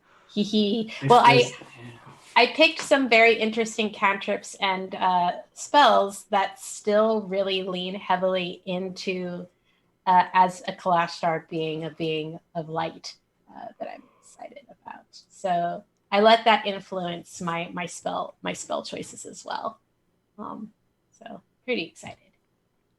Indeed. I like them. They seem like they're, and pronouns for them. They them. Yeah. They them pronouns. I figured. Just wanted to be sure. And what about our dear last descriptor, Abrea? What about our friend the Goliath? Yes.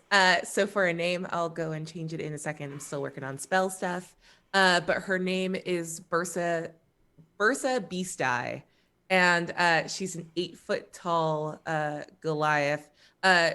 Features coated black, but her skin is like white with like gray under it. So it's not like albino. Yeah. It's just devoid of like human, it's like that blood coloring. It's that like similar Goliath color that you see on all of them. Yeah, exactly. Her tattoos are actually, they look like snowy owl like feather patterns. Oh, cool.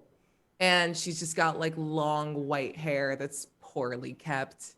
That just always stays under the hood of her massive owlbear, like white owlbear coat. Yeah. Everything I'm thinking about her, like, I don't know. Yeah, description wise, she's just built like a brick shithouse.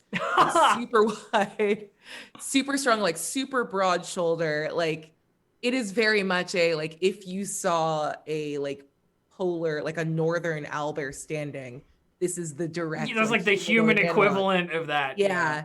And there's really cute owlbear art that I'm looking at that's like super like elongated neck. So like very like long, like traps for days, but also still a very long neck. And like the Goliath, the 5e Goliath art is like all white, like sclera, there's no pupil or iris. But as a nod to both polar bears and snowy owls, hers are just completely like shark-eyed, jet black, which is how she got her last name of Beastie. I like it. Oh, cool. Bursa sounds awesome. And Bursa's a sorcerer, right? Yeah, Bursa is a storm sorcerer. Do they have any like particular like spell foci? I know sorcerer is like blood, but I always think of like casters as having something. And I don't know if you have any ideas. Yeah, I want to talk to you a little bit about that, just because I really like this idea of like her coming about is that, yeah, that like true polymorph from like some little shit like bard that was like up in, basically I'm thinking of an adventuring party, like a high level adventuring party that's playing this module sort of in a sense. And she and her like mate were some of the mooks thrown at the party, and the party's bard like turned her into like did true polymorph to turn her into a Goliath. And Oral was sort of like, hey, you were here to protect me, and like owlbears are dope. So I would like for there to be like a physical focus that has something to do with like an oral connection. Yeah. Yeah. It doesn't have to be like a strong or impressive thing. I will think on it because I'm not sure exactly what I can necessarily give you in regards yeah, to that. It doesn't need to be like Howard like anything. I was thinking of like a little like cut gemstone that she wears around her neck that like has the aurora like sort of reflective in it. Like just something that like is a little shout out to your girl. So you're like frost storm rather than the like lightning focus. Yeah, type yeah. So that's definitely something I'll Wizard. want to like chat with you about as far as like You can flavor it any way you want. Yeah, just like reflavoring. Yeah, like one of the cantrips I picked is Memento Mori, and you're supposed to be like a death, like it's a charisma save when you see like a horrifying vision of death. I think like her version of it is that she turns back, like the person sees the owlbear version of her. Oh yeah, Like it's that way. So just reflavoring that kind of stuff will be great for describing like in play for sure. And I am open to any reflavoring. Yeah, that's all I want is just for a flavor to like reinforce that backstory, and all of her items. I think she was able, thanks to Oral's like intervention, was able to kill the party off. So like she's got that little sewing kit from like the cleric in the party and has taken like the like basic mace that she starts with from someone else. Like so yeah, like all of her stuff is sort of a mishmash of the party she destroyed. It's just adventurer scavenging. Yep. Just a bunch of Do you have like a chest plate or something that's just got claw marks that you decided to keep in it? Oh my god. Yes. Like I don't want the armor bonus because I don't think sorcerers can ever touch anything that helps or protects them. But like flavor wise, absolutely. Definitely. She's got like a little like that she ripped apart and just but it's the halfling's breastplate, so you're wearing it as like a shoulder. Yeah, it's like a crop top. Who knows? A shoulder pad or something. Yeah. Crop top would be too powerful. You described her. Yeah, and I think as far as like her personality, because I you're right, I love everything from the polymorphed background. I'm glad that you take it as well as I did. I think it's so good. It's so beautiful. There's even a variant feature called body horror that I feel like, I know we're not going to be like overly descriptive and disgusting, but I love this idea that like this is a pretty like horror themed campaign, and Bursa's just unfazed by it because she's already like, yeah, I got turned into a nightmare humanoid. Like, I don't care about you doing like a weird neck thing. Like, it's cool. Yeah. Anyway, I used to turn my neck like 360 degrees because I was an owl, kind of. I was about to say, can you still turn your neck slightly too far in like a really gross way? I think only in the flavor sense that when she like goes to like crack her neck before a fight, it goes too far. And it looks like she's snapping her own neck, and everyone's like, yeah, horrific. Love it. She sounds great. So everyone's characters are so cool. Dave, do you have a name? You are the only nameless one currently. No, I was listening to everyone be cool. I wasn't thinking about those stuff. So we've got Vidrux, Yeshivon, and Bursa so far. Would it be okay if you did me a favor and put that in the name at the bottom, just so it's easier for us to remember each other's names? Sorry, I was ready for actually Bones Malone? going to say Bones Malone as the joke answer. Yes. I mean, as a skeleton. Once again, we are weirdly on the same wavelength with jokes. If you make a bone joke, Bursa is like it's an anatomical thing, and we can all just be like weird body part stuff. And also, yeah, you're free to change your character name or whatever on Roll20 to your in-game name so that we can remember who is who and what is what. Smart. Elf character name generator. Here we go. Oh yeah, because you were an elf before. I don't want an elf name anymore. I want a sweet skeleton name. Give us cool skeleton names, chat. Generate cool skeleton names. I don't look things up, I just make chat do it. They're all gonna be puns. Yeah, but we won't be able to use any of them. The cool thing is you can do names that are just like a noun, you know what I mean, or whatever. Like there are a bunch of like cool possible nicknames. Should be like called Resentment of the Living. I love it. Boney Jones, Bonio. I mean, if you wanted Resentment of the Living, you could make it an acronym and call yourself Roddle. Roddle. I like it. I actually really like that. What's that mean? Resentment of the Living. Oh, okay. It's also got the word rot in it, which it's good for lots of reasons. It also sounds like death rattle. Ooh. Just call them humor. Just call them humor. I like that. I think that's a really cool shout, Gabe. just kind of trying to be super edgy, and then someone was like, "Oh, this is an acronym," and then it just kind of stuck, and it's just, oh, it kind of sounds like rattle, like bones. Oh, I hate all of you. Yeah, that's pretty. Yeah, good. we'll go with rattle as just a kind of play off of that original. No, I like that. Feels I like good. That. I like that. Conversation. Rattle. Yeah. Xylophone Jones. Thanks, chat. Yeah. If it, yeah, anything that rhymes is a good. It's good to know. All right, awesome. Well, so we have character names and we have character stats all figured out. That's lovely. I love it. We should talk about how the party knows each other and like what you guys want to do initially to have like made this party a party. The game starts like intro wise with what do you call it? Some stuff in 10 towns and finding out what town you need to be in and so forth. The legendary 10 towns, famous drow like Drizadord and have passed through this place, whatever, that kind of shit. And there are a couple of like little starting quests, but I'd love to talk about like how in this icy nowhere our 4 characters have met each other and like know each other.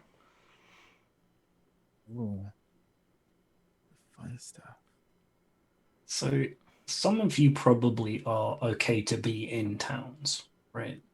We could probably start from a basis of someone was actually just looking to adventure there. And then the rest of us. Yeah, like, I think Aki's character is the least native because of the background about having written something in Flaming about Baldur's Gate. Yeah, they're a little bit on the run, maybe. I like the idea that perhaps at some point they did run into the Drucks, though, that these two have some sort of pre-established friendship with each other. Friendship? I don't know.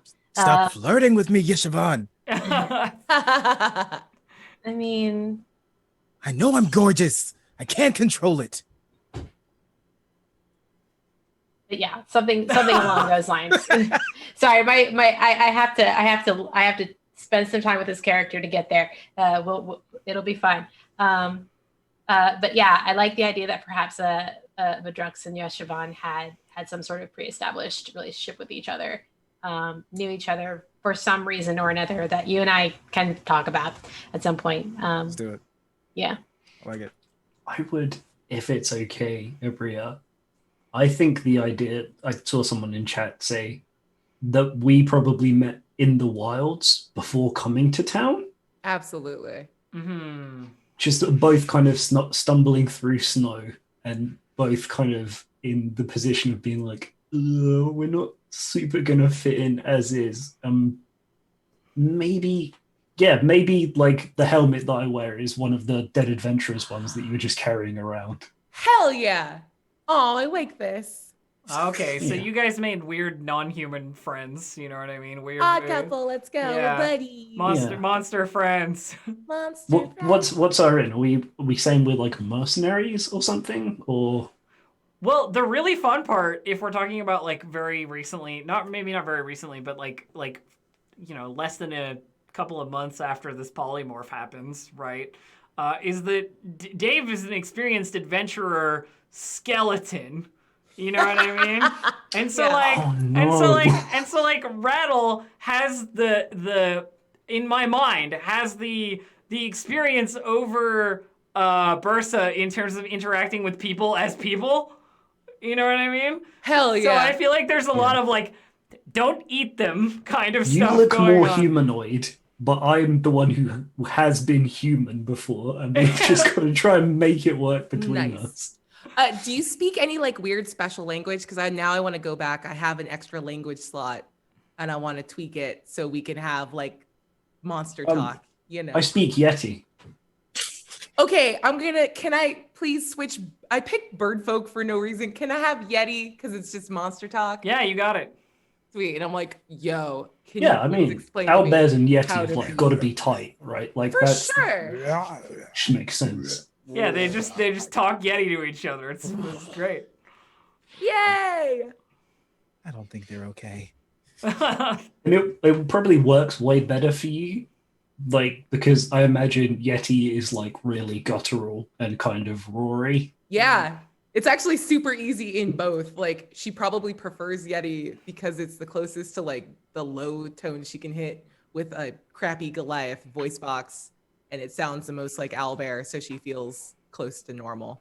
Mine's probably got a weird kind of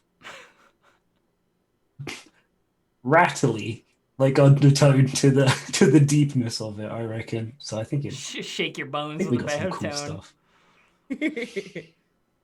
Um, You fight. That's a really cool idea. Find Dave's Rattle character is the in the avatar. ice, Dave- Rattle is the avatar. except a shitty rogue who just like got killed.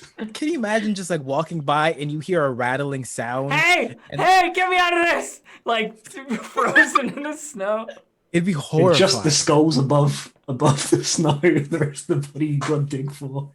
What if not even that? What if the rest of the like you pick the skull up and the rest of the body isn't even there? It's like, okay, I need to go like 30 feet that way. Like, okay. Okay, I think I see my hand over there. Yeah, just dig through it. Okay, yep, no, got it. 100%. Yep, just keep going. Amazing. Oh, it's shenanigans. Oh no. Yep. I really like this so- party. I so- think it's really cool. So I think like the two of you, like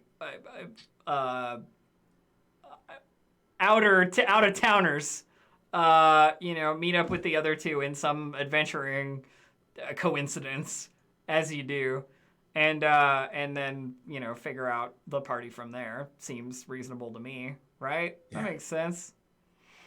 Yeah, is there like a call to adventure type thing, or So basically the thing that we need to do, like, first up is figure out what town we're starting in, because 10 towns are 10 towns. They're just small places that are interspersed with vast emptiness of ice and mountain and badness. And they each have their own sort of like governance and their own sort of like leaders and stuff, and different things are happening in each of them. And the starting of the adventure basically says to me that we need to choose one of the towns as a starting point, or roll, or just pick the default starting town. And then there are a couple of like starting quests, basically. Neat. So I can either roll a d10 or we can just go with the default. The default is like the most cosmopolitan of the towns, you know what I mean? Because some of them are like, we draw lots and sacrifice one of us to winter so that we don't starve. You know what I mean? Kind of stuff. And then some of them are like, it's a town. You know what I mean? Like, it sort of varies. I kind of want to roll because rolling's fun. I But agree. like rolling. if it doesn't make sense for the characters, I think we need to let's, default back. all right, here we go. I roll a d10. Boom. That's just a 10. I roll a d10. I roll a 9. I just wanted to do a 10 again and be like, I said 10. So, Targos is the name of the town we are starting in. And I can tell you about Targos if you want, just a little bit here. Give me a snippet. So Targos is encircled by a wooden wall which helps protect the town against orcs and other threats from the wilderness. The wall extends out into the lake and creates a safe harbor for the town's boats. But now Oral's long winter has frozen the water in the harbor, and many of Targos' boats are trapped in the ice. They've got to drag their smaller vessels and stuff to get unfrozen. Usually they make their living off of the lake, but the lake is frozen, so the town is sort of like in a bad spot.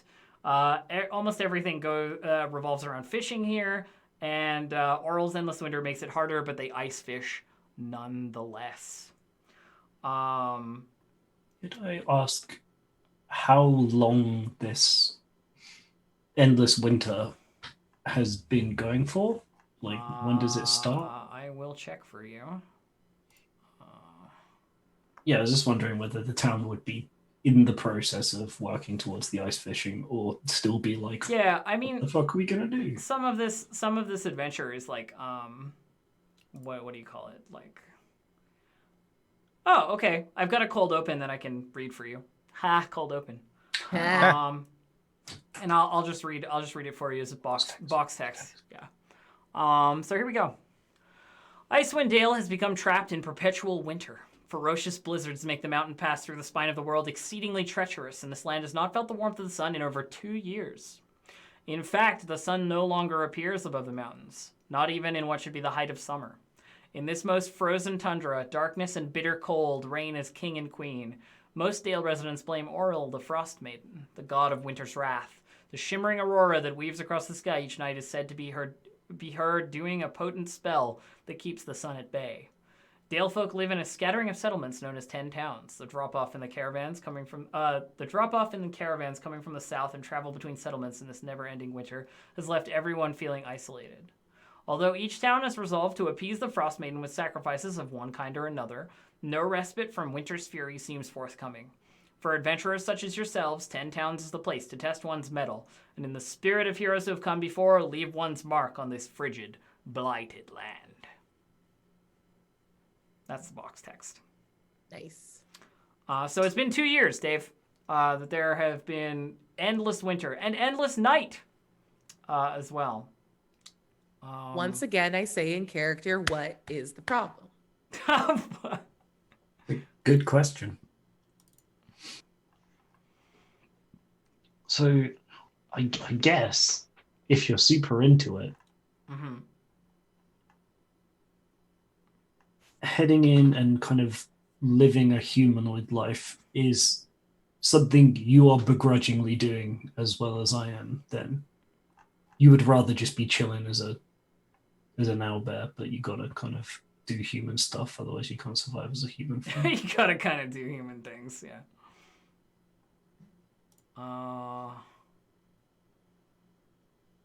So like, what do we do? Do we get like? I'm getting into session 1. I'm getting overexcited. Like, no, I'm not allowed to know what the quest is first. Yeah, I'm not gonna run you in a quest and run any quest stuff today. Targos has an inn. The Luskan Arms is the oldest public house in Targo, in the 10 Towns at all, and it is in Targos. Okay. It was established a long time ago. It's sturdy walls but rotten floorboards, drafty and cold and infested with rats. Its largest guest suite is occupied by some of the people who live there. And there is the Three Flags Sailing as well, which is a place where fishermen get, their bowls of stew and tavern stuff and rumors and what have you. So there's sort of like an inn, a tavern. There's a general store as well in the town. So it's kind of, generally available. There's some stuff that you can do. The closest nearby town other than Targos is Bryn Shander, and it is 2 hours away. Via travel overland. And that's kind of, they're all sort of around this lake kind of thing. Like center parks. Yeah, a little bit. It's not a big town. There's like 1,000 people that live here. Yeah, that's pretty good still. Okay. Yeah, I'm curious why of the 10 towns. I think it's for sorry, I've already forgotten the character name of Bria. What was that again? Oh, Bursa. Bursa, and I think it's probably wandering into this town at random. Yeah. Because I don't think there's a particular reason to go to this one over any of the others. Yeah, I mean, we can do like introduce the two duos into a into a cohesive party through a meeting at maybe the Three Flags or whatever for some delicious stew and a quick pint. To warm your bones. Warm your bones. Yeah, exactly. I can't believe you'd make a joke like that. Yeah. I think Bursa is okay. Let's do the like very easy backstory of like the mage got away. So Bursa's just heading to each of the 10 towns to try to find word. Are you just looking for word of like this wizard? Yeah. Yeah, and that's a good enough reason for her to go anywhere near people. And of course, our dear friends, our other duo, our wonderful secondary adventuring duo, who are already adventurers. The primary protagonists. Yeah, Siobhan and Vadrux. Our Vadrux has already got a reputation around the 10 towns as like a doer of good and a getter of things done. So you just happen to be in Targos, this cold winter morning. Not that you can tell because it's dark all the time. It is always night basically, and there's the light of the aurora borealis above your head, but that's really it. So you two just happen to be there, in the Three Flags, getting yourself some stew or something. And we can just hop into a little bit of that. Like, I remember with our other game, we just like preliminary role played for like half an hour. Hell yeah! And we can get a feel, start feeling out the characters. See where we get at. I'm here for it. I think the scene probably starts with the other two walking into the tavern from outside, like cold chill behind them from an open door, as it always is in this place. I think it's a Bursa first being too big for the doorway, and I'm just kind of like behind. So the atmosphere in here is like very subdued. It's sort of like kind of dark, This is like some people who are gonna go ice fishing in their big fur coats and like winter hats and stuff, getting their morning slop before they head out, kind of vibe. Do people there kind of walk around armed, or would we be unusual for being? No, I mean, it's a dangerous place. I think a lot of people, you see a lot of like big knives, and that sort of thing. There aren't a whole lot of like, fully armed to the teeth, greatsword wielding adventurers or anything, but like it's a grim sort of place, and it's hard to live in. So, they'll defend their bowl of slop with their big knife if you try and take it. Oh, sorry. Go ahead. I'm narrating too much. Go ahead.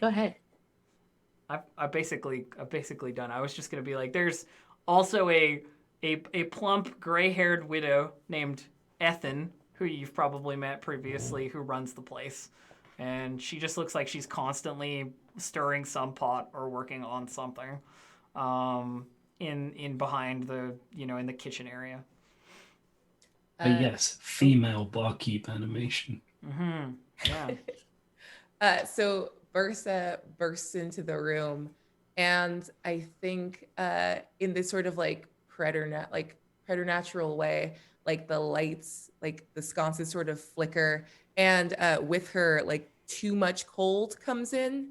Like the doors open and shut all the time as fishermen are coming and going, but like the gust that comes in on her, like especially for as much as she's blocking the door frame, like too much cold comes in, and the wind and like that sort of howling sense of like deep freeze like lingers and sort of runs through the room, and it takes a long time for like the fireplace to like knock it down as she just sort of like looks around, knocks the like snow off of her big owlbear coat, and like steps aside for damn it, I forgot your character's name too. Rattle. Yeah, for Rattle to follow in behind her. Yeah, I think it's a kind of, for everybody looking at the two of them, is a poked head out like slightly from behind with the misfitting helmet. Looks like we have some visitors, the Drucks. Yeah, it's a little strange. That one looks like they're barely eating. They're a little bit skinny. You're not wrong, but I think that's on account of the fact that they don't have any skin. Oh, that can just happen to people. I mean, I'm guessing so. I mean, look at where we are.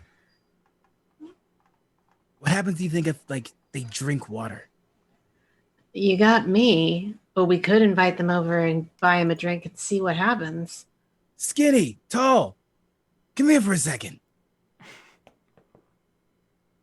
I think that's us. There's a dragonborn tiefling beckoning to you in a sort of dramatically friendly fashion, it seems. And their companion and his companion is kind of sitting next to him, like practically draped over the chair, like just devil may care. We'll buy you a drink. It almost look as weird as we do. Compared to Weirder. everyone else, at least. Weirder. And then she just starts laughing really hard. And I join in, like kind of crony style.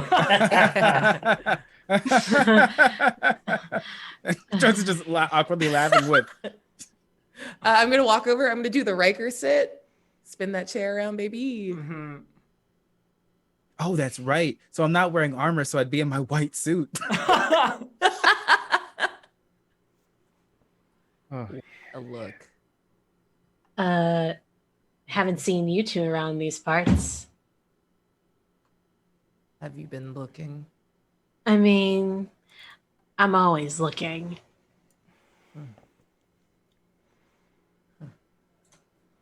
Someone in particular, or just, you know, Can you eat people food?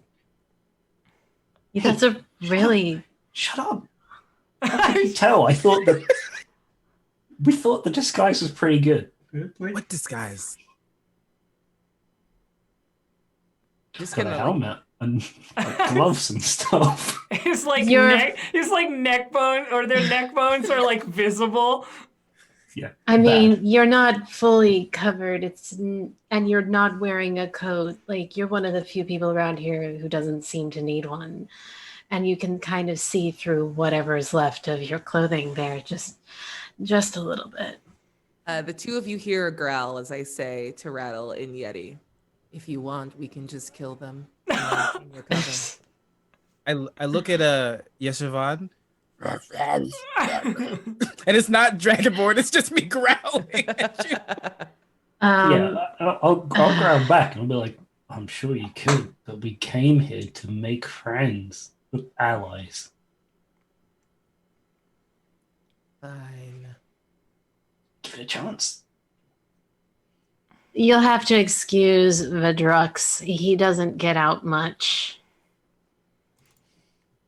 I mean, that's not really true, but if it helps, yeah, sure, whatever.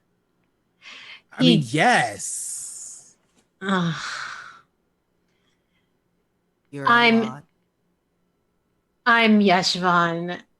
I'm not really from around these parts either, but I've been here for a while. This is Vedrux. He's a little bit more well known around here. Accident. He says that by accident. And honestly, having known him for a little while, I'm inclined to believe him. Known Yes. for what? So I had a throwing axe. I was throwing it out in the woods, as much woods as you can get with snow. And I accidentally axed, I don't know, it was like a gigantic dog that was attacking a child. I had no idea it was attacking a child, but I axed the giant wolf thing and then it fell over. The kid was like, thank you. And I was like, why were you out there? I almost hit you with an axe. But they were fine. Turns out that it was some important person's kid. And then I'm a hero by accident. That's spelled AXE, by the way. Oh no. Yes. I can Got it. read. What? What's the implication here? Wow, okay. And your names are? If you don't Ursa. mind. Ursa. That's a... And she kind of snarls it out. And I think she's got, I don't know why this is a thing, but now it's a thing. She's got like silver like fangs over her canines. Nice. So That is, it looks more like animalistic. That's a lovely name. Thanks. And I need an insight check. What is your deal? Yeah. Oh, we're rolling dice. Okay, yeah. Love to roll I dice. deal? Me? Oops. I know nothing. I know nothing. I don't Ursa is know deeply what you mean. confused by Yeshivan. Yeah, Valid. that's kind of weird behavior, even for, humanoids. Is it? I mean, you're impressive. I don't understand what's You want to arm wrestle? Oh, here we go. Yes. Let's do this. You're making friends already. So proud of you. I love it. I'm- Strength checks or athletic checks for arm wrestling. Ooh, they're the same. So Ooh. let's just do strength. Let's see how I do. No! You Wrecked. lose. You lose She- the arm wrestle. She will play for a little while to get close and just is trying to figure out his whole deal. He is just grinning the entire time. Like it's almost as if someone is watching a story play out, and they're like, "Yeah, oh, really?" And he's just very excited whether he's winning or losing. He's just having a whole lot of fun either way. Well, at least between the group of us, he's going to be twice as expressive to make up for me. That's because sometimes you learn how people react after they're about to die. And I just memorized it. What does Some that mean? And then he slams. Yeah. some random fisherman is giving you the stink eye across the room, like you're being too loud, it's too early for this shit kind of look, Just like something you see in the background of this scene happening is just a fisherman. And Yeah, Yeshivan turns just and Yeshivan just kind of from behind, Raul just winks. It's just like, he just like scowls at you and then goes back to eating whatever this gray porridge is that he has. that was very impressive. And what about your toothy grinned friend? What's your story? For themselves. Well, my mother, when I was born, terrible accident, forgot to make all of that for me. And now I'm a hideous monster.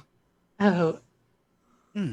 Okay. Okay, that checks out. Everybody's just like, cool. Sure. Great. Wonderful. That's a story. Can we dye your Very bones? strange. What? Can we dye your bones like a different color? Oh, I feel like you would look great in red. I mean, I'd rather get stuff that covers it up. Personally, Is I that mean, I don't care okay? about these fishermen, but if we go to an actual town with people who are worth, I mean, no offense. Well, I mean- presentable in front of. They do have a general store around here if you're really interested in refreshing your clothing. See, the thing is, the two of us came in from. Out. You don't So- say. When you don't finish sentences, it makes you more suspicious. So if you're so here, watch. I'm from a nice place. But even if I'm lying, I finished it, so then it gives them something else to focus on. Right. You always talk so much. Oh, he loves Yes. to talk. I also like to pretend to lose.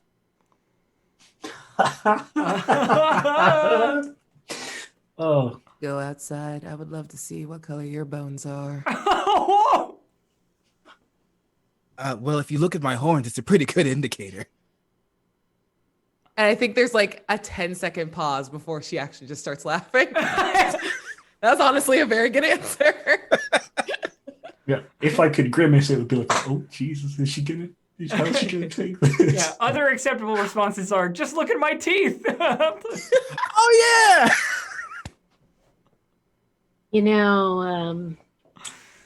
Are y'all hungry or anything? Yes. Absolutely famished. This- So you do eat. No. Oh, you're better at this lying thing. Huh? You better. I finished a sentence. It's just a very short one. See how it works? I was convinced. Yeah, I don't know what. And the stew here isn't half bad. It's better than the gruel anyway. It at least pretends to be food.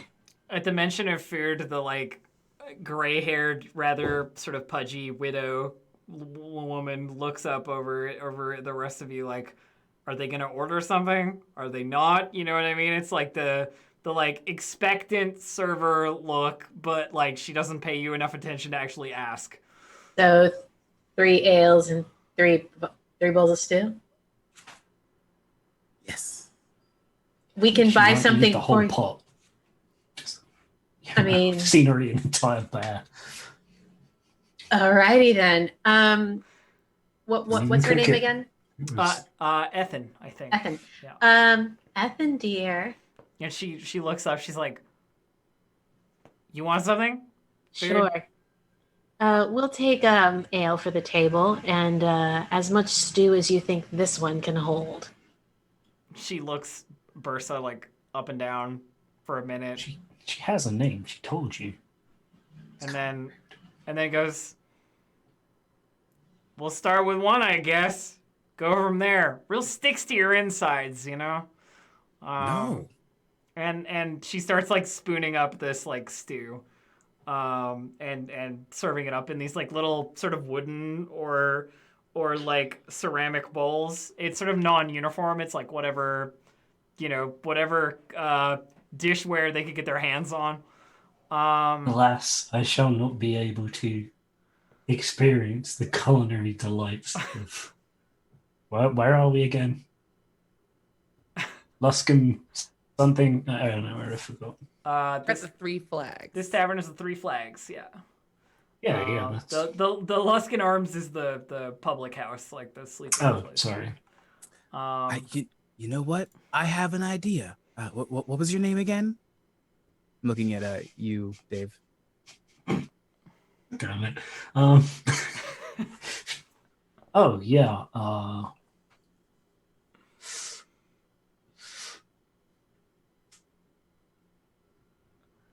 I'm not super attached to my old one.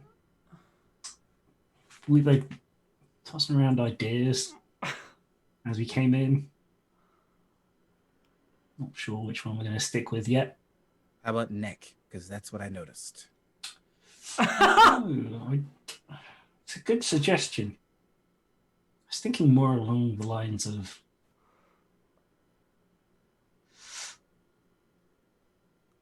In the I've time, already forgotten my own acronym. Hell yeah. Rattle. No, what did I say? It's resentment of the living. Yeah. Yes. Thinking about resentment of the living is very descriptive. Okay, interesting. Sure. Anyways, resentment of the living. That's gonna be a weird thing to say when we're Yeah, it's around kind other of people, long now but that you say it. shame. You know what? I might have a way that you can enjoy this delicious food. Yeah. Yeah. So she comes over with like 3 bowls of this stuff and lays them down, as well as like a couple of mugs of rather like, warm ale, but in this climate that's kind of okay. Can everyone tell? I mean, Well, no, Fine. they ordered 3. Yeah, they did only order 3. oh, okay. Sorry. You said you didn't eat. Yeah, I did. And, I'm just trying to take every opportunity to just be snarky. And without much of a word to you, she like goes back behind the bar. She's not really doing much. I want to go up to her and ask, do you this is a weird question. Do you have as you were cleaning meats, potentially a dried esophagus? She's looking at you like you are the weirdest person ever. She's like, "We get a lot of fish here. Not many long esophaguses to be had." Plural would be esophagi. Do you have Fucking literature over here, like a fucking educated one over here. Yeah, I think there's a look over. It's like, how do you know How that? did you know? I'm very familiar with humanoid anatomy. Okay, that's fair. That's fair. That's fair. Okay, so I'm just gonna go back. So resentment against the living. Here's the plan. We put a water skin in where your stomach would be, and then we make a tube up to your mouth.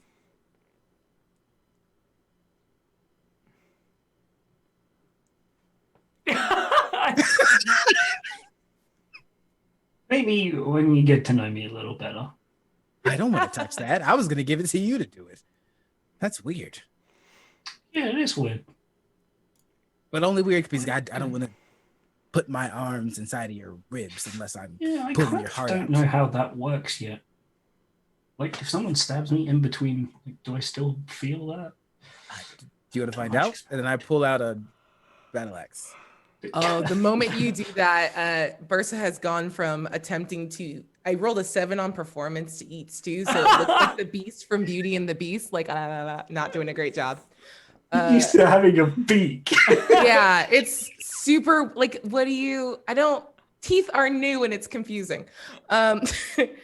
She pulls out like that old adventurer's mace that's dinged and still covered with blood, and I'm gonna cast Horror Frost and just slam it on the table.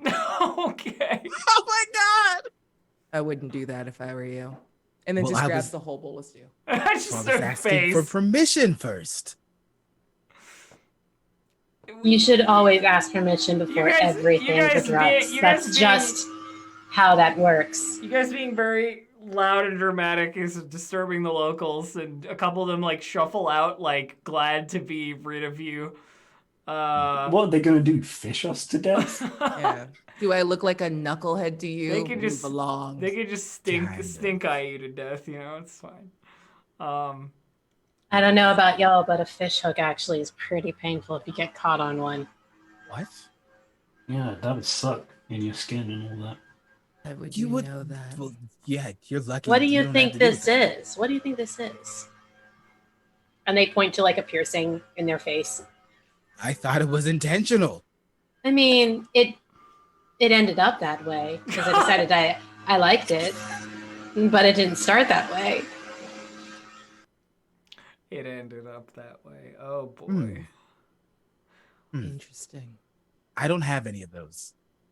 So I think this is a particularly good point to have a rather what are they described as? A rather stocky looking dwarf lady push open the tavern door and like march in and sit herself down, brushing all this like snow off of her, and you know, like unwrapping her scarf, and you can see she's got like big rosy cheeks, like cold and frosted, and she's clearly like pulling her mittens off and like, you know, warming her hands, and summons over some ale and stuff, and then she looks up and sees the bunch of you at the table there, and she looks like she's about to like say something or like recognize that you look weird in this setting, and then we're done. That's fair. Nice. Start the adventure next time. Because We're that'll alone. We've met the quest giver. that'll lead us into some of the first quests. Yay! So the really cool thing about this whole campaign, in that way, is that she may give you a quest, but there is also a quest that's like this. There's the starting quest for the game, but then there's also a quest per town. So you don't necessarily have to pursue everything immediately, or even like, you know, follow through on it at all if you don't want, because there are more quests than there are requirements to do them, so to speak. So like the story will move on before you do everything. I'm glad this is a TTRPG, because if there's a video game like that, that's when I like, you go into the town and there's like 12 quest markers that pop up, and you're just like, no, I'm not playing this. Yeah, again." so Bye. in the interest of transparency in that regard, like each town has one quest, and you will do at least 4 of them, basically, like plus whatever the quest is that you pick for the starting one. So Nice. yeah, it's pretty cool. So I guess like we'll probably call it there. I know it's a little bit early, but otherwise I'm just letting these guys freewheel, and I feel a little bad about that. Yeah, just slowly chipping away. I'll go fight burst out in the woods. I would love it if you tried. Starts PvP fight on session 0. Has to make a new character for session 1. This is, you know, like everybody rolling up in Elwyn Forest, and you're just like, all right, I got level 1 abilities. I killed a kobold. I'm going to start a duel with someone. See if I can beat him up. Yep. Whoever sneezes the hardest runs out of their hit points first. That being said, which one of us is the ultra squishy here? It would actually Like probably it's, be me. Yeah. is it you? Oh. How I'm a many points have sorcerer. you got? 8. How many? You have 8. I got 7 because I have a negative con mod. Oh no! I know that Vadrux has the highest because 12. Yeah, I have a 10. So Okay. It's like on all bones. What is this? Traveler? Dying character creation? Yeah. You dear. can in Traveler. But yeah, I thought this went pretty well for a first go at it. I will be fully studied up and ready to go for Targos next session. I couldn't study every town, so I was like, well, okay, we're gonna roll. Okay, I'm gonna open the pop out and hope that I can read useful information off of it. That's when you just lie about the roll and be like, no matter what you rolled the thing that I read. Congratulations. Yeah, and we have our giveaway, obviously, that TK will resolve for us. It is for a copy of Lost Mine of Phandelver. For Roll20, it is #cold open to enter if you have not already. I believe next week we will have potentially giveaway stuff for Icewind Dale, Rime of the Frostmaiden. I think that's the plan, yeah. But I don't know for sure because I'm not the adjudicator of that. But yeah, we can do our shout outs a little longer and a little early, I think, you know. So be verbose if you wish this week, Abria. I know you have 16,000 things that you're in, so it doesn't really matter to me this week. Yeah, get called out. That's right. Yeah. Get called out for being wildly successful and having lots of cool shit that you do. You No, specific. not do anything. No.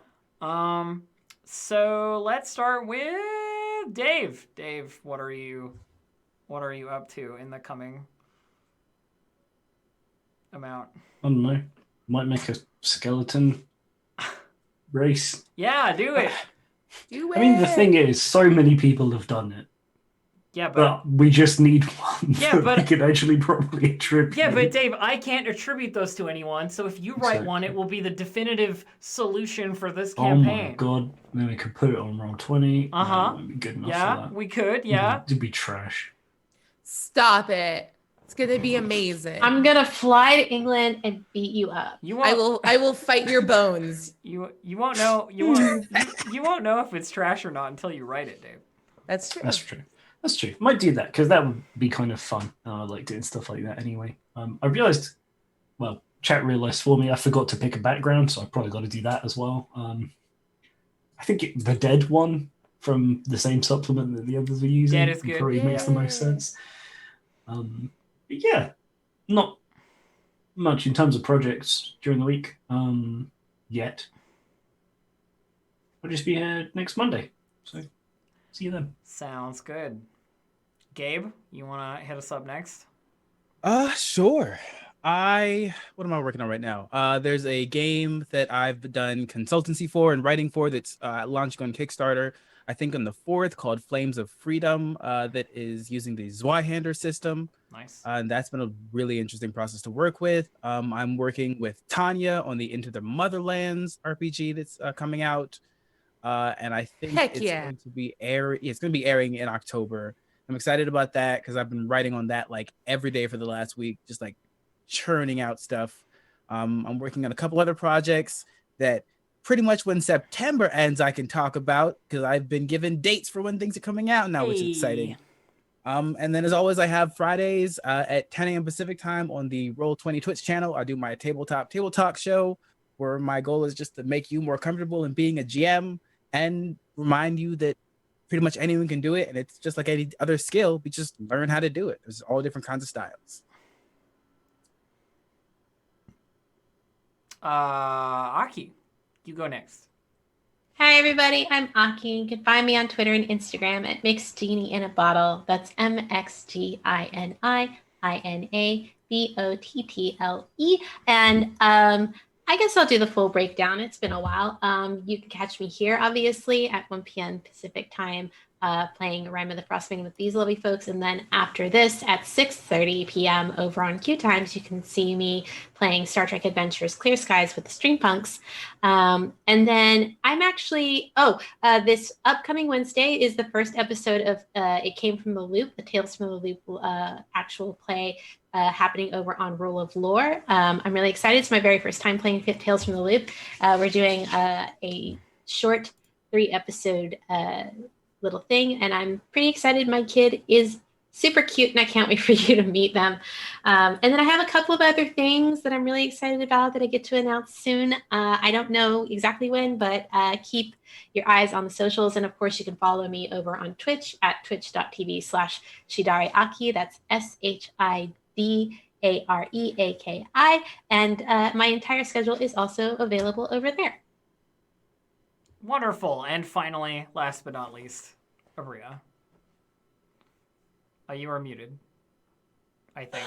All right, yeah, totally. Hi, I'm Abria Iyengar. You can catch me on social media at Quiddy, QUIDDIE, and I do stream all over the place. Yeah, we'll do the rundown since you gave me like 40 minutes, and so I got time. Like 10 minutes, Abria, not 40. I've got like 45 minutes. Got it. Just a tight 45 on it. Tonight at 7 p.m., you can catch me over on Hyper RPG, running this session 204 of Game Master's Gauntlet, where the entire table is DMs and we switch who's running the game from week to week. So last week y'all voted, and this week I'm running it. Tomorrow you can catch me at 5:30.